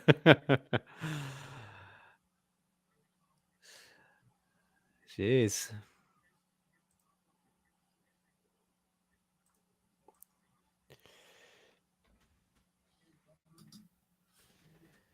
Well, at least we can... I will be stunned if we don't get a Sudario knockout in the next one, so that'll be nice. Yeah, Sudario doesn't really go past the first round. No, past the first minute, generally.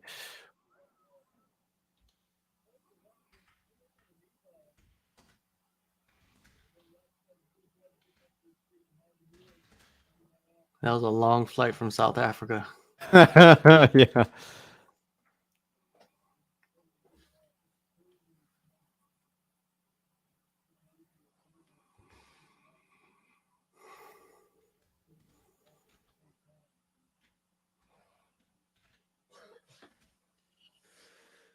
Boyd did not get any really strikes in at all, to be honest. Khalil asking, did Boyd get only first round strikes? And I mean, he was landing some small ones from the bottom there, but I mean, nothing really significant at all. Mizan says, should be proud that I'm still awake after such a fight. If it wasn't for this, this energy drink, yeah, that would have been a little tough. I mean, if I was alone, then for sure. But just tapped out. The company of JHK sure helps. Magenta is back. Oh yeah, there she is. See, Miss they Magenta. designate one person per fight. Oh, but then there's blue off the screen. Baby blue, sky blue. Mm-hmm. Kurumi. Khalil believes Yusuke's past his prime. He's 32 still, so he's not like that old yet, but I think we've seen the best of him for sure. I mean, you never know. I don't think it's too late, but he has taken a lot of fucking damage in those losses that he's had. Yeah, I don't think he'll ever be champ. That's for sure. Unless he continues to like fight smart like that, which won't be fun. But oh, they're not even gonna let him. They're not even gonna let him talk. Wow, they're like, yeah, let's keep moving. Yeah. For Yauchi of all people, notable name.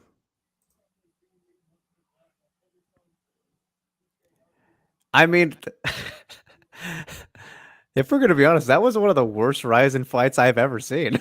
Like, honestly. Yeah. Usually it's just like chaos. Yeah.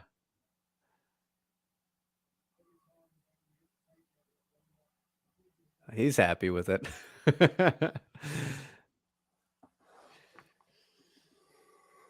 Jeez. All right. On to the co-main event of the evening. I saw that Sudario was training in Vegas for a little bit. I don't know if it was ahead of this fight or the last one. Yeah, recently though. He has a twin brother, right? Mm-hmm. Yeah, he made his debut. I think 2 events ago. I don't remember if he won.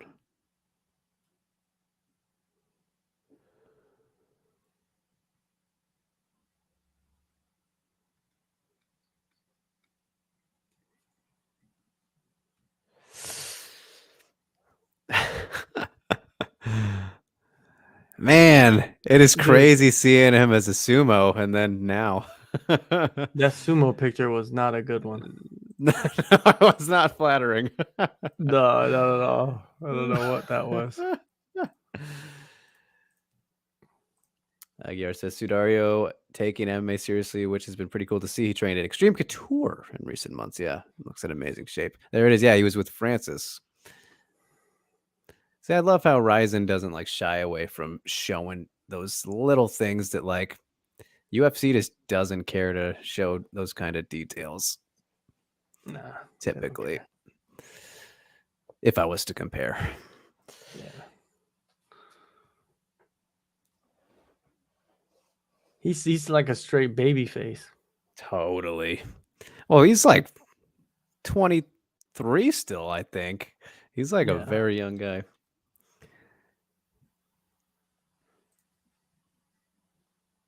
And I honestly have no idea who Janos is. But an actual, heavyweight for him to fight.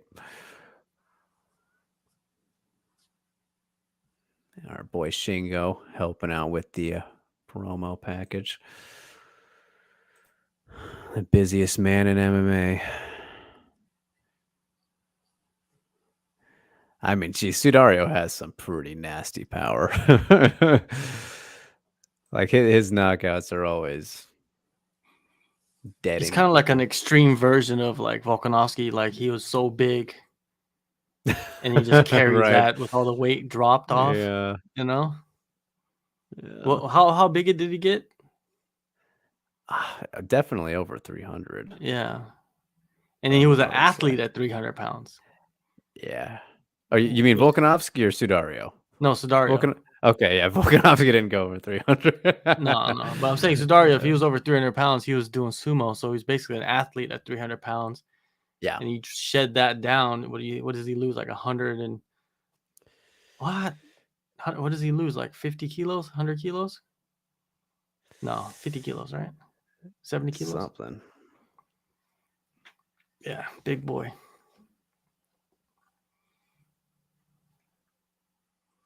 He's from Hungary. Undefeated. 36. I think he's a threat, this guy. Yeah, undefeated.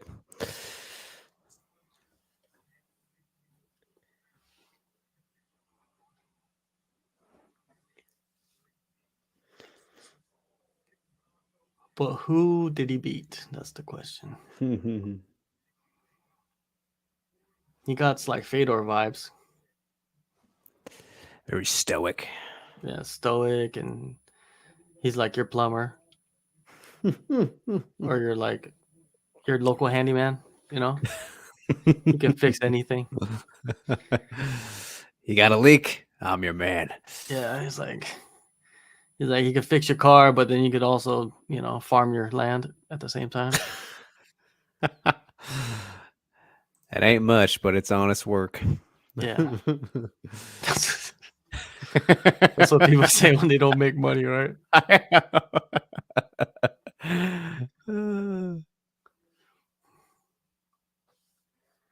But if you live in a good lifestyle where you don't need much, and yeah, you don't have to make much, I think it probably would be pretty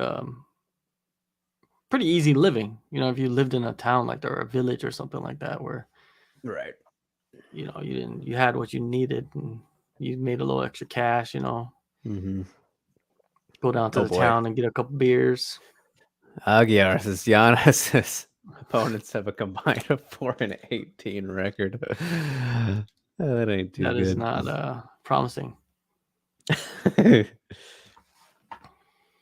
Hey, well, he's been doing what he's supposed to do then, beating them.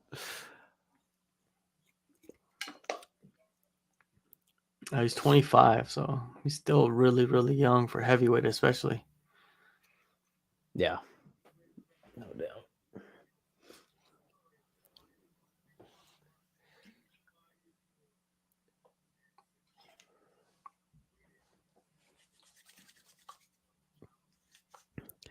All right, how quickly does this one end? Because we know it's going to be a knockout.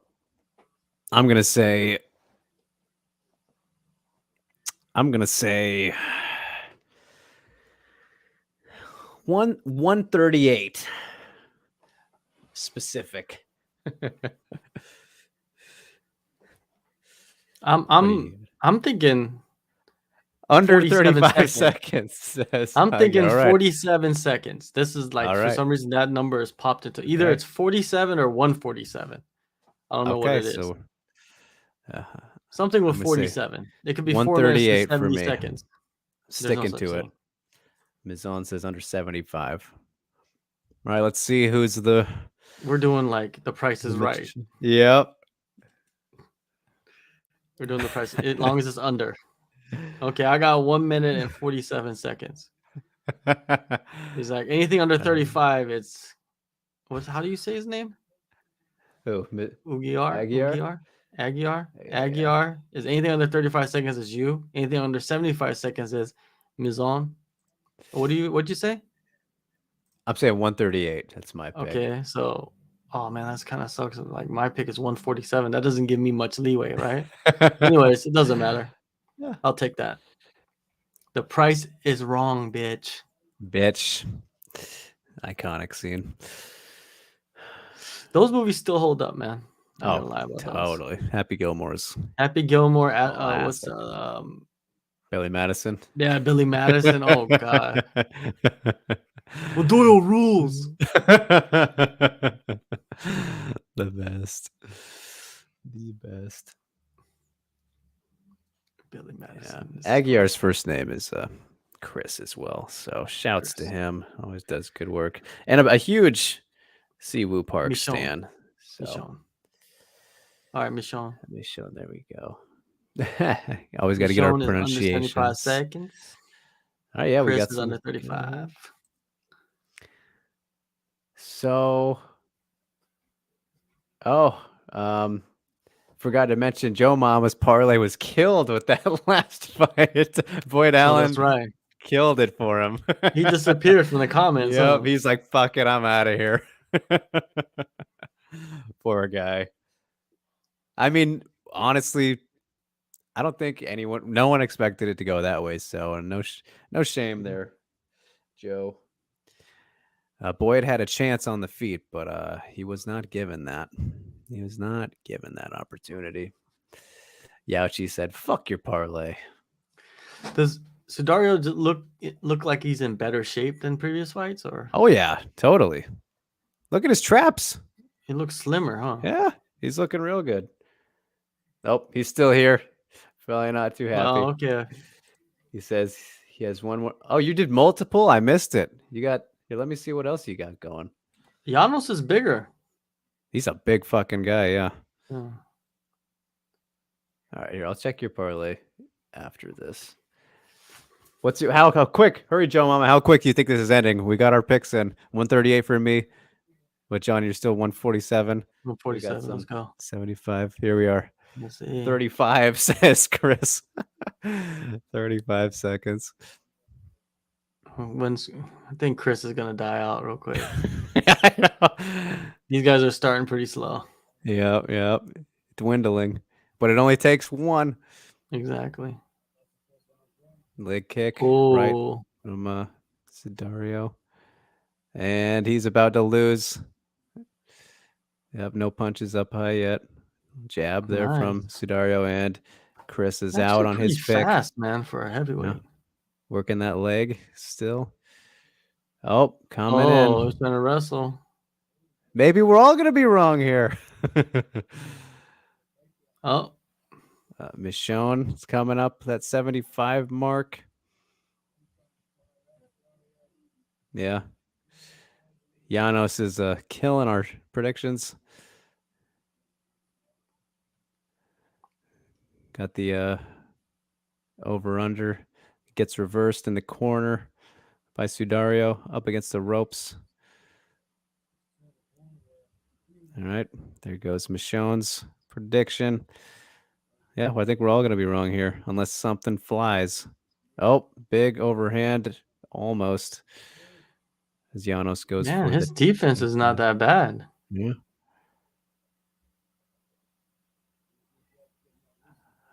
I mean, not a terrible approach from Janos in the corner here. All right, we all sucked that one up. Knee in tight to the thigh from Janos in the corner.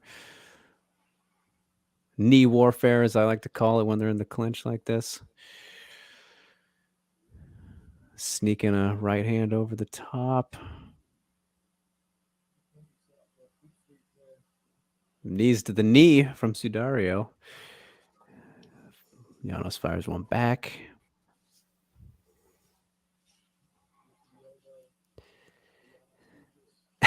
Everybody sad about their predictions falling through.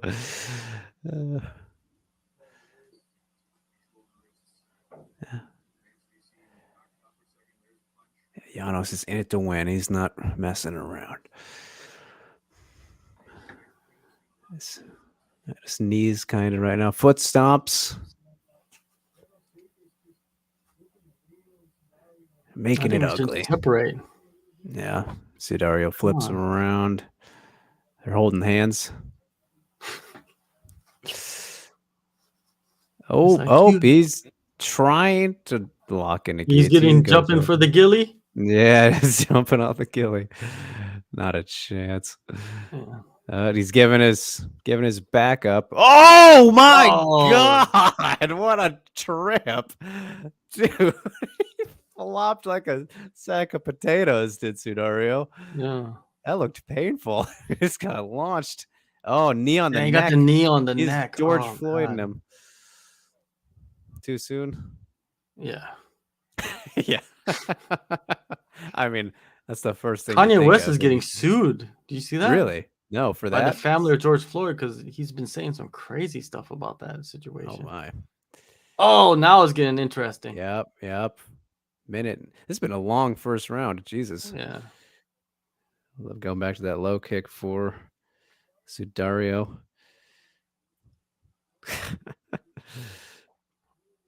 Oh, big right hand. This dude's gas from, I think, wrestling. Yep. Hands down. That body kick. They're not even fighting. Coming at him. Elevation. That Japan this guy, what's wrong with him? He just slowed down a lot.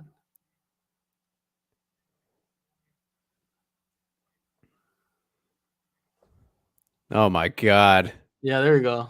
Oh, it's gonna be Sudario just needs to land. Some uppercuts. Let's see some uppercuts. Oh boy, he's tired. He's just standing there taking punches. Now he's just becoming a punching bag. Yeah. Come on, Sudario. You got first round finish. Let's get another one. 20 seconds. Oh, overhand right. Getting a little sloppy though. Oh man, he's hurting him. Knee, elbow. Oh, I mean, Janos still throwing head kick attempt. Yeah. Sudario's wild too. Oh, okay. All right. That was an interesting approach. Like he would cover up and look like he's hurt, and then he just start throwing back. Don't cancel me, Michonne. I mean, it's just the first thing that comes to mind. Come on. Dude, that fucking sweep, though, that trip. So we do picks for the second round? I mean, we could. Let's do it. I think it's going to be sloppy. But I'll take the minute mark. I think around the minute mark. Okay. Yeah, I'm feeling good about that. I'll say 48. Couple more. Chris still taking 35. Says under 35. Might as well double or nothing it, huh?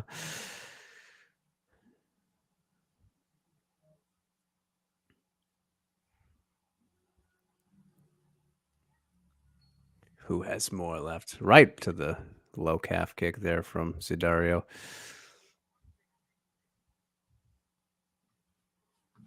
He goes inside, outside, outside again. With the leg kick. He really works that. Oh my God. Oh, he catches him with the shovel hook on the get up. It's over. It's over. Oh, the knee. He's going to die. 30 exactly. Seconds. Chris gets it under 35. Great move. Oh my God. That sequence was how I expected that to be in the first round. Jesus Christ. I got another good comment here. Always so. This Asian guy is delusional as always. Stop embarrassing us Asians. That's a good one, right? That's a good embarrassment to all Asians. He said us Asians, which means he's an Asian guy, and I'm embarrassing him as well by talking about MMA. I love it. I love that I'm embarrassing Asians because that's my life goal. Is to represent all Asians and to embarrass all Asians, right? That's what it is. Yep. This guy. My God. All right, we got one left. Yep, main event time. Dude, that knock. Oh, the shovel. It kind of lifted him up, right? Yeah. Man, imagine just sitting there like that, just stuck against the corner, and you gotta just those hammer fists right there. Oof. Umpers. Umpers. Did you watch that series, The Watcher, on Netflix? Oh, haven't heard about it. About the house that's like haunted, and they never figure out like who they were like writing notes to the house. And is it a real thing or like? Yeah, it's like a real thing that they made into like a series, which is like 8 episodes or something. It's a trip, man. Like, oh, okay. But yeah, they never found out like who was doing all that. Oh, interesting. Which is weird. Oh, what's he saying? He's like, oh, I'll take red and the. He's calling dibs. Yeah. He's like, I got red and blue. If you know what I'm talking about. I think that would be very disrespectful in Japan, though, if they said something. Incredibly. Yeah. Oh my God. Is that his brother? Yeah, that's his brother next to him, huh? No, I don't think so. No, they're like total identical twins. Yeah, all Asians look the same, you know. You said it. Yeah. Dude, that uppercut. I look like Sudario. Who's Sudario? You're Sudario. I'm Sudario. Yeah, You're Sudario. Yeah. You're Sudario. Oh my God. He is huge. Yes. All right, now. I wish that more sumo wrestlers would lose weight and fight MMA. Yeah, I mean, that's a pretty good base for balance. That's for sure. Imagine we could get like a real Yokozuna. He's like, like he's a karate heavyweight. Like they fight like this. Right. Like he's heavyweight, but he's kind of like he fights kind of like Kyoji. Like he's like, he's doing his thing. I would love to see that. But I don't think the heavyweights would have any cardio to do anything like that. No, unless you're Cyril Gunn. And Chris says, apparently Taka Kenshin, who is Sudario's twin brother, apparently they don't get along, and they never managed to get that confirmed anywhere, but it doesn't look like they run in the same circle and fight under different last names. All right. What? Interesting. Damn. Yeah. But main event time. Here, I want to look at these parlays here.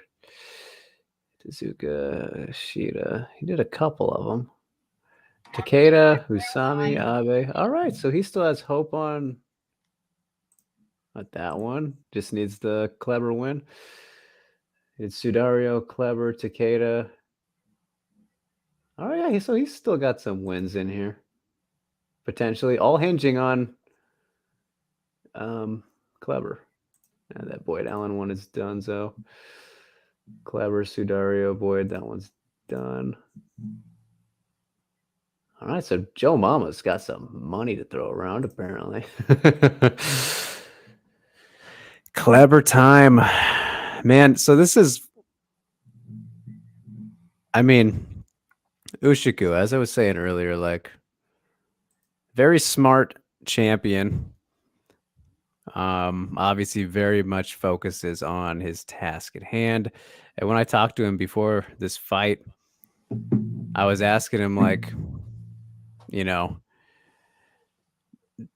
would it give you like a win within a win potentially to like test yourself at all on the ground with them? And he's like, yeah, but I'm not going to do that because that would not be very smart. So expect him to avoid grappling at all costs here because that's what you should definitely do. And it's kind of rare sometimes, when a fighter is aware or understanding in that way. Some people are maybe not as smart against specialists as we've seen against some of Mackenzie Dern's opponents. I mean, Yan Xiaonan was the same thing. She was like, I'm not going to play around on the ground at all if I can help it. Obviously, she was forced to a little bit in that fight, but she was impressive in that fight with the defense. Yeah, she has improved a whole bunch. Yeah, I mean, if you can survive for any period of time against Mackenzie Dern, that's very impressive. So that's why her and Marina's wins against Dern were very impressive. So, Xiaonan. I mean, did you think that was a straight up win for her? I love Xiaonan, and I think it was a draw though. I thought the last round was a 10-8 for Dern. I thought she won. Yeah. It was either a win for her or a draw, I thought. Yeah, I thought she won, man. I think there was a round, what was it, the second round, where she like controlled the whole round, right, on the ground, and she did somewhat some damage on, just with some like punches, hammer fists and stuff like that. But her surviving through that, with all the submission attempts and the level of grappling that Mackenzie Dern has compared to everybody else in that division, man, it's impressive, dude. Like, usually people don't even last to the third round, when the submissions are when the fight goes to the ground with her. Yeah, she finds some way to lock in something, and I think that's why Mackenzie Dern was like pretty disappointed after the fight, right? Because she had all the opportunities and she wasn't. Yeah, I mean, it was nearly an exact repeat of the Rodriguez fight, you know, like she had those moments but couldn't finish it and then got pieced up on the feet, which isn't surprising at all. Those are superior strikers. The thing is, like, when you look at those girls, they're still not the best version of themselves yet. And they're the top contenders, which is wild to me. Because I feel like Dern, she's still like maybe a year from being the best version of herself. You know what I mean? Just becoming more all around a better fighter. Or a year or 2 years, you know what I mean? She's still pretty young, right? She's not in her mid-30s or anything like that. Like Esparza, how old is she? She's in her mid-30s, right? Actually about 33, 34-ish, yeah. Yeah, I mean, so she's like hitting that prime. She's like right at that moment for herself. But like even with Yan Jianan, she's in her 30s, right? Yeah, 30, 31-ish, yeah. Yeah. And so is Marina. Marina's like 34. Yeah.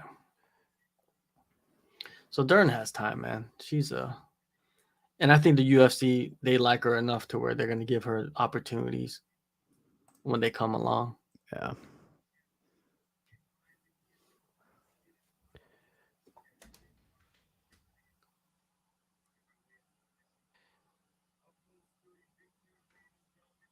Does Kleber speak Japanese? Yeah, a little bit. Yeah, not super fluently, but Satoshi, he does. Right? Yeah, Satoshi's trilingual. He's got Portuguese, Japanese, and English. Because, like, I remember I was speaking with who was it? One of the guys that they train with, the younger guys. And he didn't really speak Japanese. Like, he was speaking Portuguese. Oh, Yamaniha, probably. Yeah. I was like, man, that's a trip.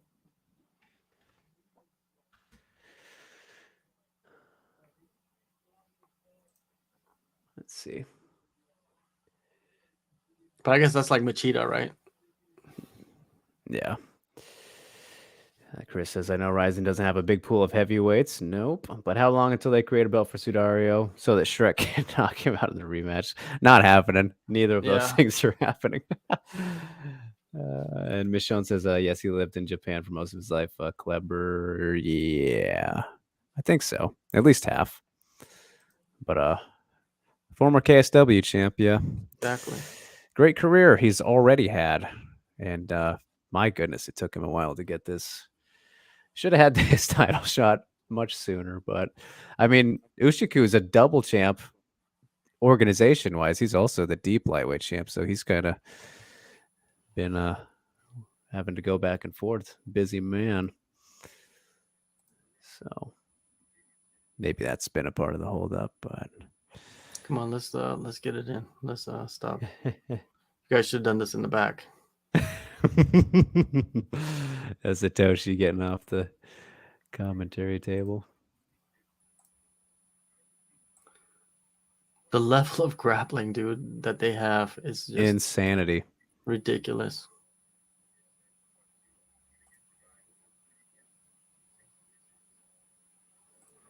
Like the Johnny Case win in Satoshi's last fight was just absurd. The way he set that thing up.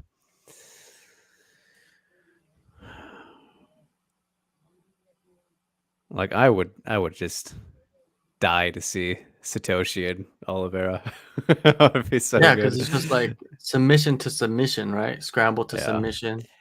And they competed in jiu-jitsu matches actually. I don't know who won, but I should have fucking asked. I don't know why I didn't do that, but he told me that they had fought or grappled multiple times. So I can only imagine how great those were. But like, yeah, when you look at the absolute best submission guys in the world, at lightweight, Satoshi is definitely right up there with Oliveira. At featherweight, Kleber's up there. Kron Gracie's like inactive now, but he's one of them. People will say Bryce Mitchell, obviously, but in terms of the danger of submissions, it does not get much better than these bonsai boys. Yeah. And when they know, like they lock it in. They know it's over, and they let you know about it. It's just very unique. As Chris says, what's cool about Kleber is that he always forces fights in the direction of his corner. That awareness, yeah, is insane. From there, it's elite BJJ plus the Soto brothers shouting instructions when held. Yeah, it's like they're playing a game. Almost all of his finishes come directly from his quarter. Yeah, very spatially aware. Yeah, I think this fight probably ends in the first round. It's gonna entirely depend on how much Ushiku gets away from him. Like, if he should try to replicate. You remember Kenta Takizawa's fight with Imanari, where he just pretty much avoided him at all costs. Yeah, that wasn't fun. But hey, it paid off.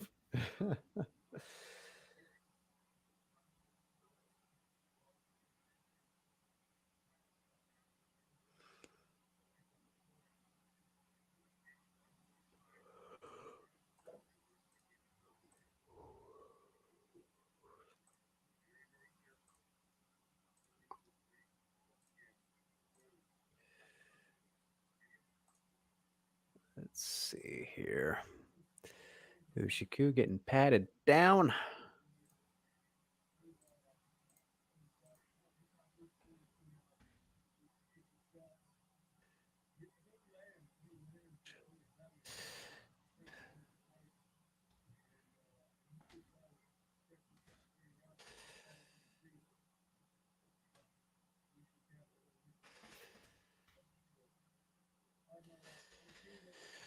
All right.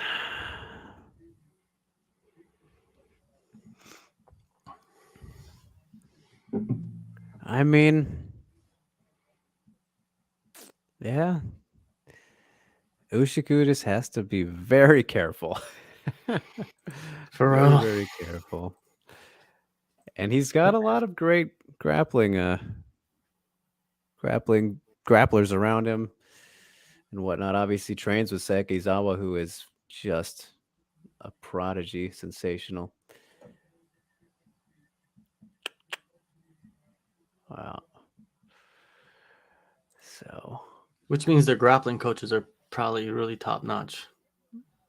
yeah, I mean they strategize very nice there at Fuck, I'm blanking on the name of it's not K Clan. Brave, isn't it? No, I forget what their gym is called.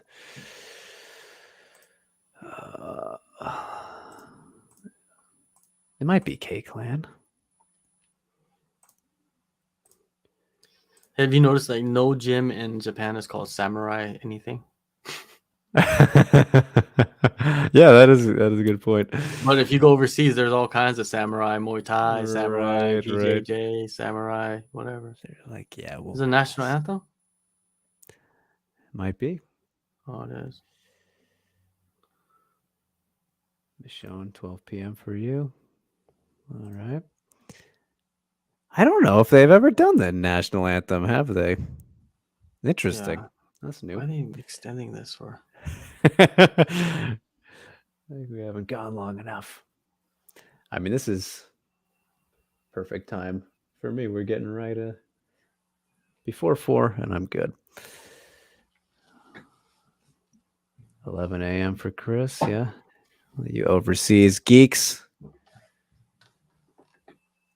Oh, man, I tweaked my arm. Jesus. Oh, yeah? Man, it just sucks, dude. Hey, how's your neck or whatever, man? You posted that I'm thing. getting treatment on my neck, man. Oh. I haven't been able to train for probably 4 weeks. Oh, wow. Did you notice it hurting or? Well, when I was in Thailand, it was hurting, but it was it was sporadic. Like it would hurt, but the thing is, my neck wouldn't hurt. It's just something that's my neck. I have spinal stenosis, which means there's some kind of something pinching onto the nerves.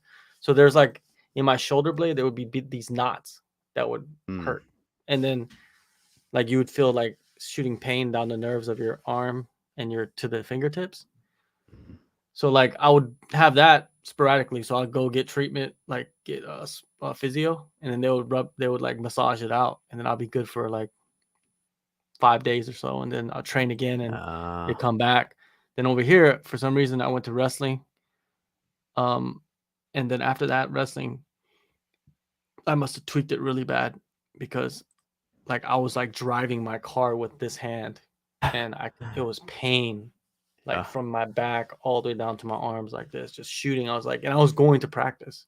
And I was like, oh, this isn't good. Yeah, so I went back and I was like, I can't do this. And then, so for 4 weeks, I've been just going to get treatment, trying to keep my weight like at a steady, right. you know. But I've done that. The weight is just the same. It's just not being able to train. You know what I mean? It sucks. And then like I'm working and I feel the pain of the nerves and stuff. Yeah. On my arm, it sucks. It's like constant. It's getting better now, but still there's some there. And then I was like, oh, I feel better now, so let me go do some pull-ups. And then they fuck it up. Yes, this was 2 days ago. I fucked it up. Come on, man. And tomorrow I go to the doctor and I'm gonna have to go tell him like, yo, like I did some pull-ups and now I have pain in my wing blade over here and like on the top part of my like bicep, and they're just probably gonna shake their head and like, what is wrong with you? Right. Exactly. Because I've just been trying to run, you know what I mean? And running sucks. Yeah. I hate running. Oh, I love me a good run. But it's like I've been getting in these like 45-minute runs, right? That's not too bad. Yeah, that's good. But it's like, man, trying to do that constantly is like, it's a struggle. So I try to find a good podcast or something that I could listen to that's about 45 minutes or an hour, and just turn it on and just try to get a run in, just zone out. But it's wintertime over here, man. So yeah, it's cold. I prefer that than the heat, though. Honestly, I like running. That's true, because cold. But I heard you burn more when it's cold, I think. Yeah. Clever's 33, 35 and 1, 5'10", 145 pounds, born in Brazil. He's locked in, this guy. Ooh. I'm excited. Calm.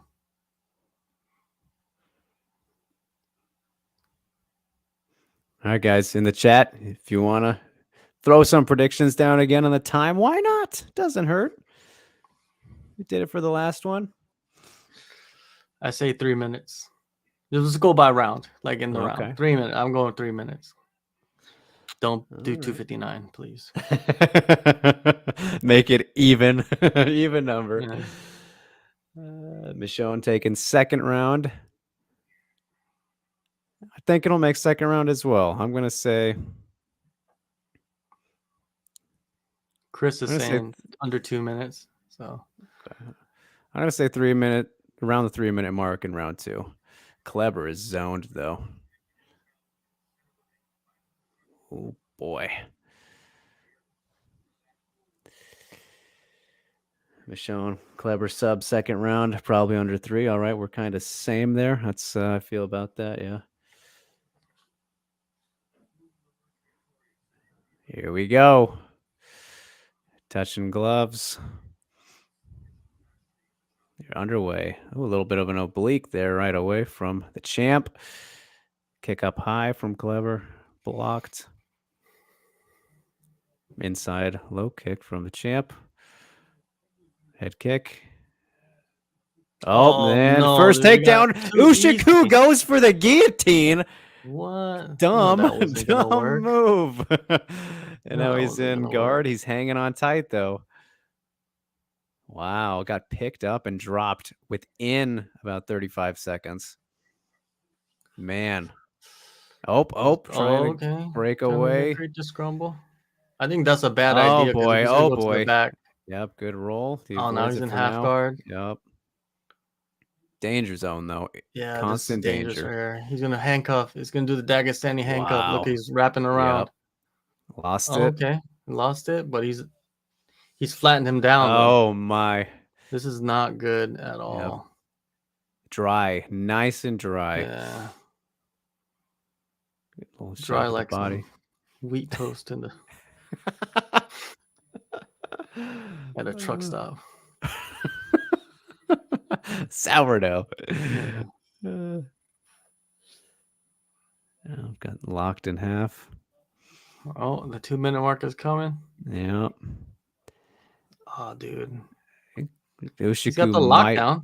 You might want to keep that leg as long as he can. And he's right in front of his corner as well. Yep. This is not. How does he do it? How does this guy do it? Being guided. Just patiently right there. Methodical. I would like to see them show the view of the legs, because that's where we want to see, right? Right. Like how he's getting out of this. Ushiku's locking it. There you go. That's better view. Oh, right lost it. And back is getting taken. He's gonna take his back. Oh, no. He's trying. He's got the rolled into. He's getting the mount. Yep. Oh, it's done, dude. He's got the arm triangle. Yeah. From bottom. Oh boy. God. The elbow slipping not out. Locked in though. Yeah, elbow slipped out. But he's just as dangerous Clever here. in guard on bottom. Yep. All right. I mean, he's just fine wherever it goes. Body lock. Body triangle. Ushiku needs to like get out of there, like separate. Yeah. He's getting too comfortable. Try to open it up and separate. But what do we know? Maybe he's been practicing this position. Yeah. I mean, I wish I could understand Sayaka on commentary, giving some insight, I'm sure. He's trying to trap the leg under there, working for the arm bar. Trying to set trap. Ushiku, no. Something looked like it happened to him. That was weird. Yeah. Well, but he's out and gets he's locked up again. Clever with the double unders in the corner. That's for a high knee, no good. Ushiku backed up. Active little heel kicks. That was close to a nut shot. Pulls guard a little bit. My goodness. Ushiku just needs to separate at all costs. That was a desperate move to get it to the ground, though, a little bit. Yeah. It looked like he slammed his head. Yeah. On the mat. Back into guard. Body triangle on.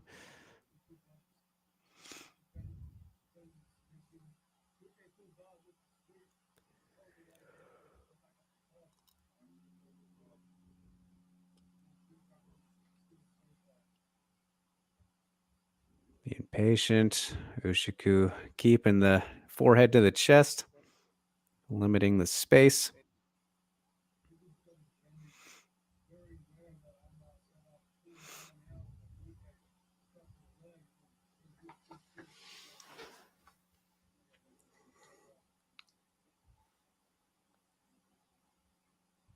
All right, 20 seconds. He's going to get out of this round. Yeah. Unless something gets whipped out right now. No. Clever's keeping it patient. And yeah, I mean, Ushiku not spending too much energy to burst out of here. Not bad. A little bit of a moral victory there for him, I'd say. Get out of there.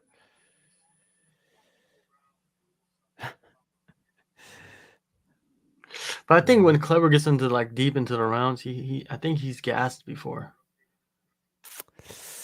Yeah. It's been a while since he's had to. Yeah, that's what I'm saying. But if you watch like the KSW fights, his one loss in there. That's when like KSW was like massive. Like that's when he was fighting over there. Right. I think he got too little excited with that arm triangle. Yeah. Lost position.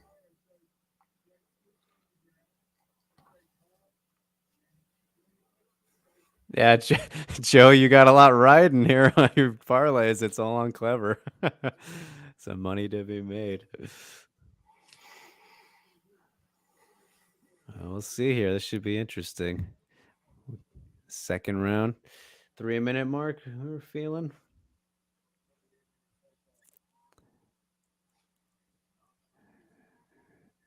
Ushiku attack with the kicks, body. Oh, he gets dropped with the left from Kleber as Ushiku attacks the heel. No way. If he tapped Kleber, yeah, I don't think seems to be out of trouble here. Now they're locked up, scramble, getting up, knee to the body, over unders. Man, quick 30-second scramble of action. But Kleber dropped him there briefly to get things going.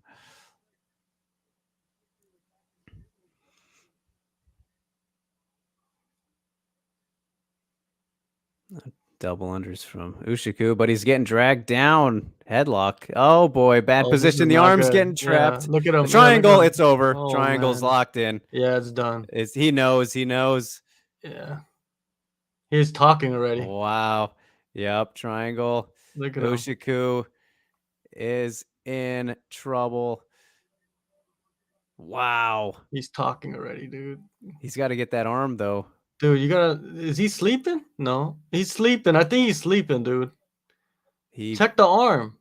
Yeah, ref is. No, he's still moving. Okay. They need to check the arm, dude. I don't like when they hold these chokes too long, dude. I know. Oh boy, he's bad now. He's bad. There it is. New champ. Yep. Man. Dude. Little window. He takes it. Wow. He's asleep, dude. He was asleep already. Ooh. Well, what did we expect, right? Crazy.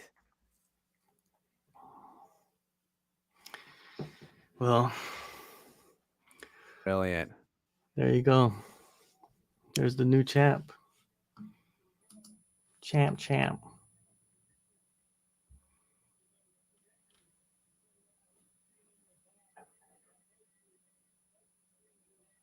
God, he's good. Jeez. And there, Joe, there you got your money. That's right, huh? Ooh. God. I got to see the replay on that.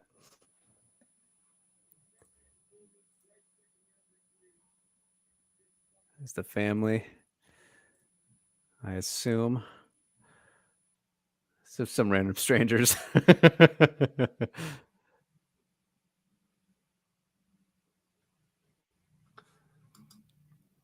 Brilliant.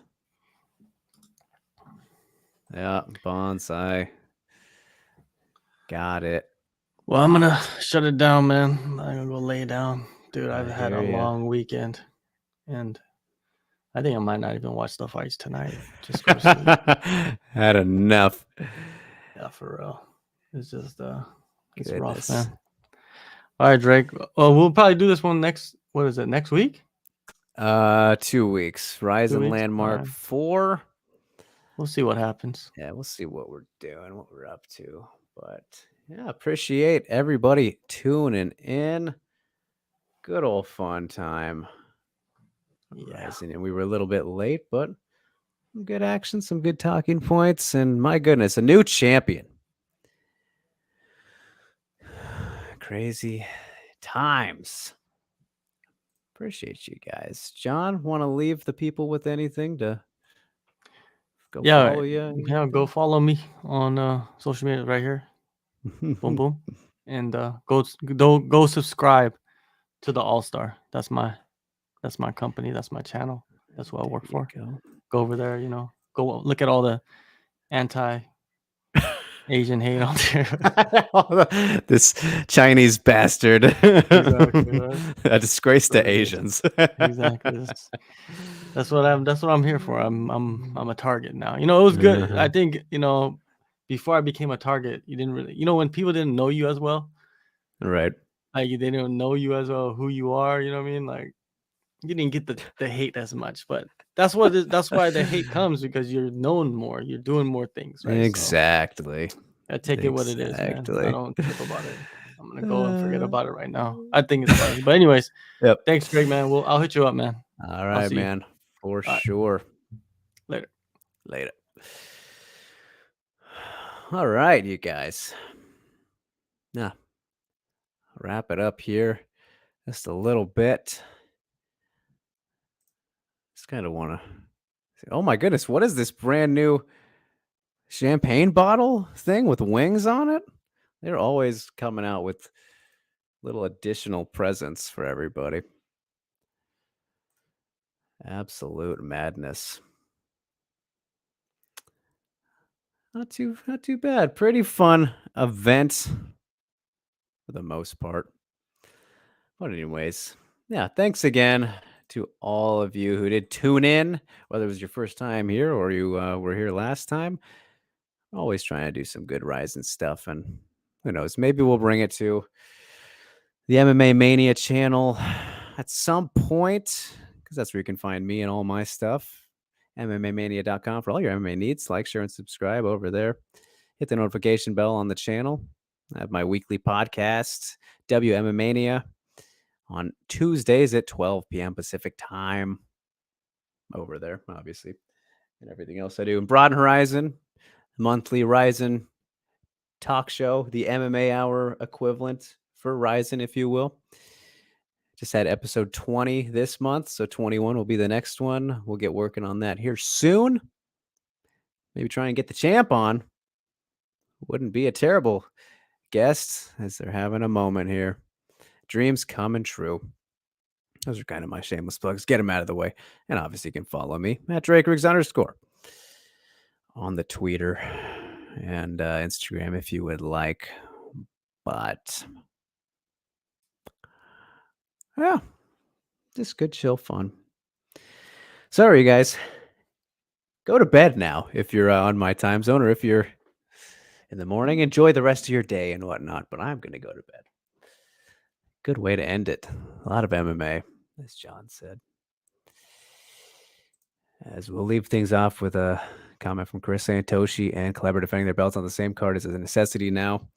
Would be cool, but they actually don't like to do that. They are not fond of fighting on the same card. At least I know Satoshi didn't like when they did that. So it would be fun, but if they can help it, they would not want to do that. But we'll see. We'll see. Money talks, fights talk. But yeah, see you, sir. Thanks so much for tuning in. To you and everybody else. Good night or good morning, everybody. I'll see you next time.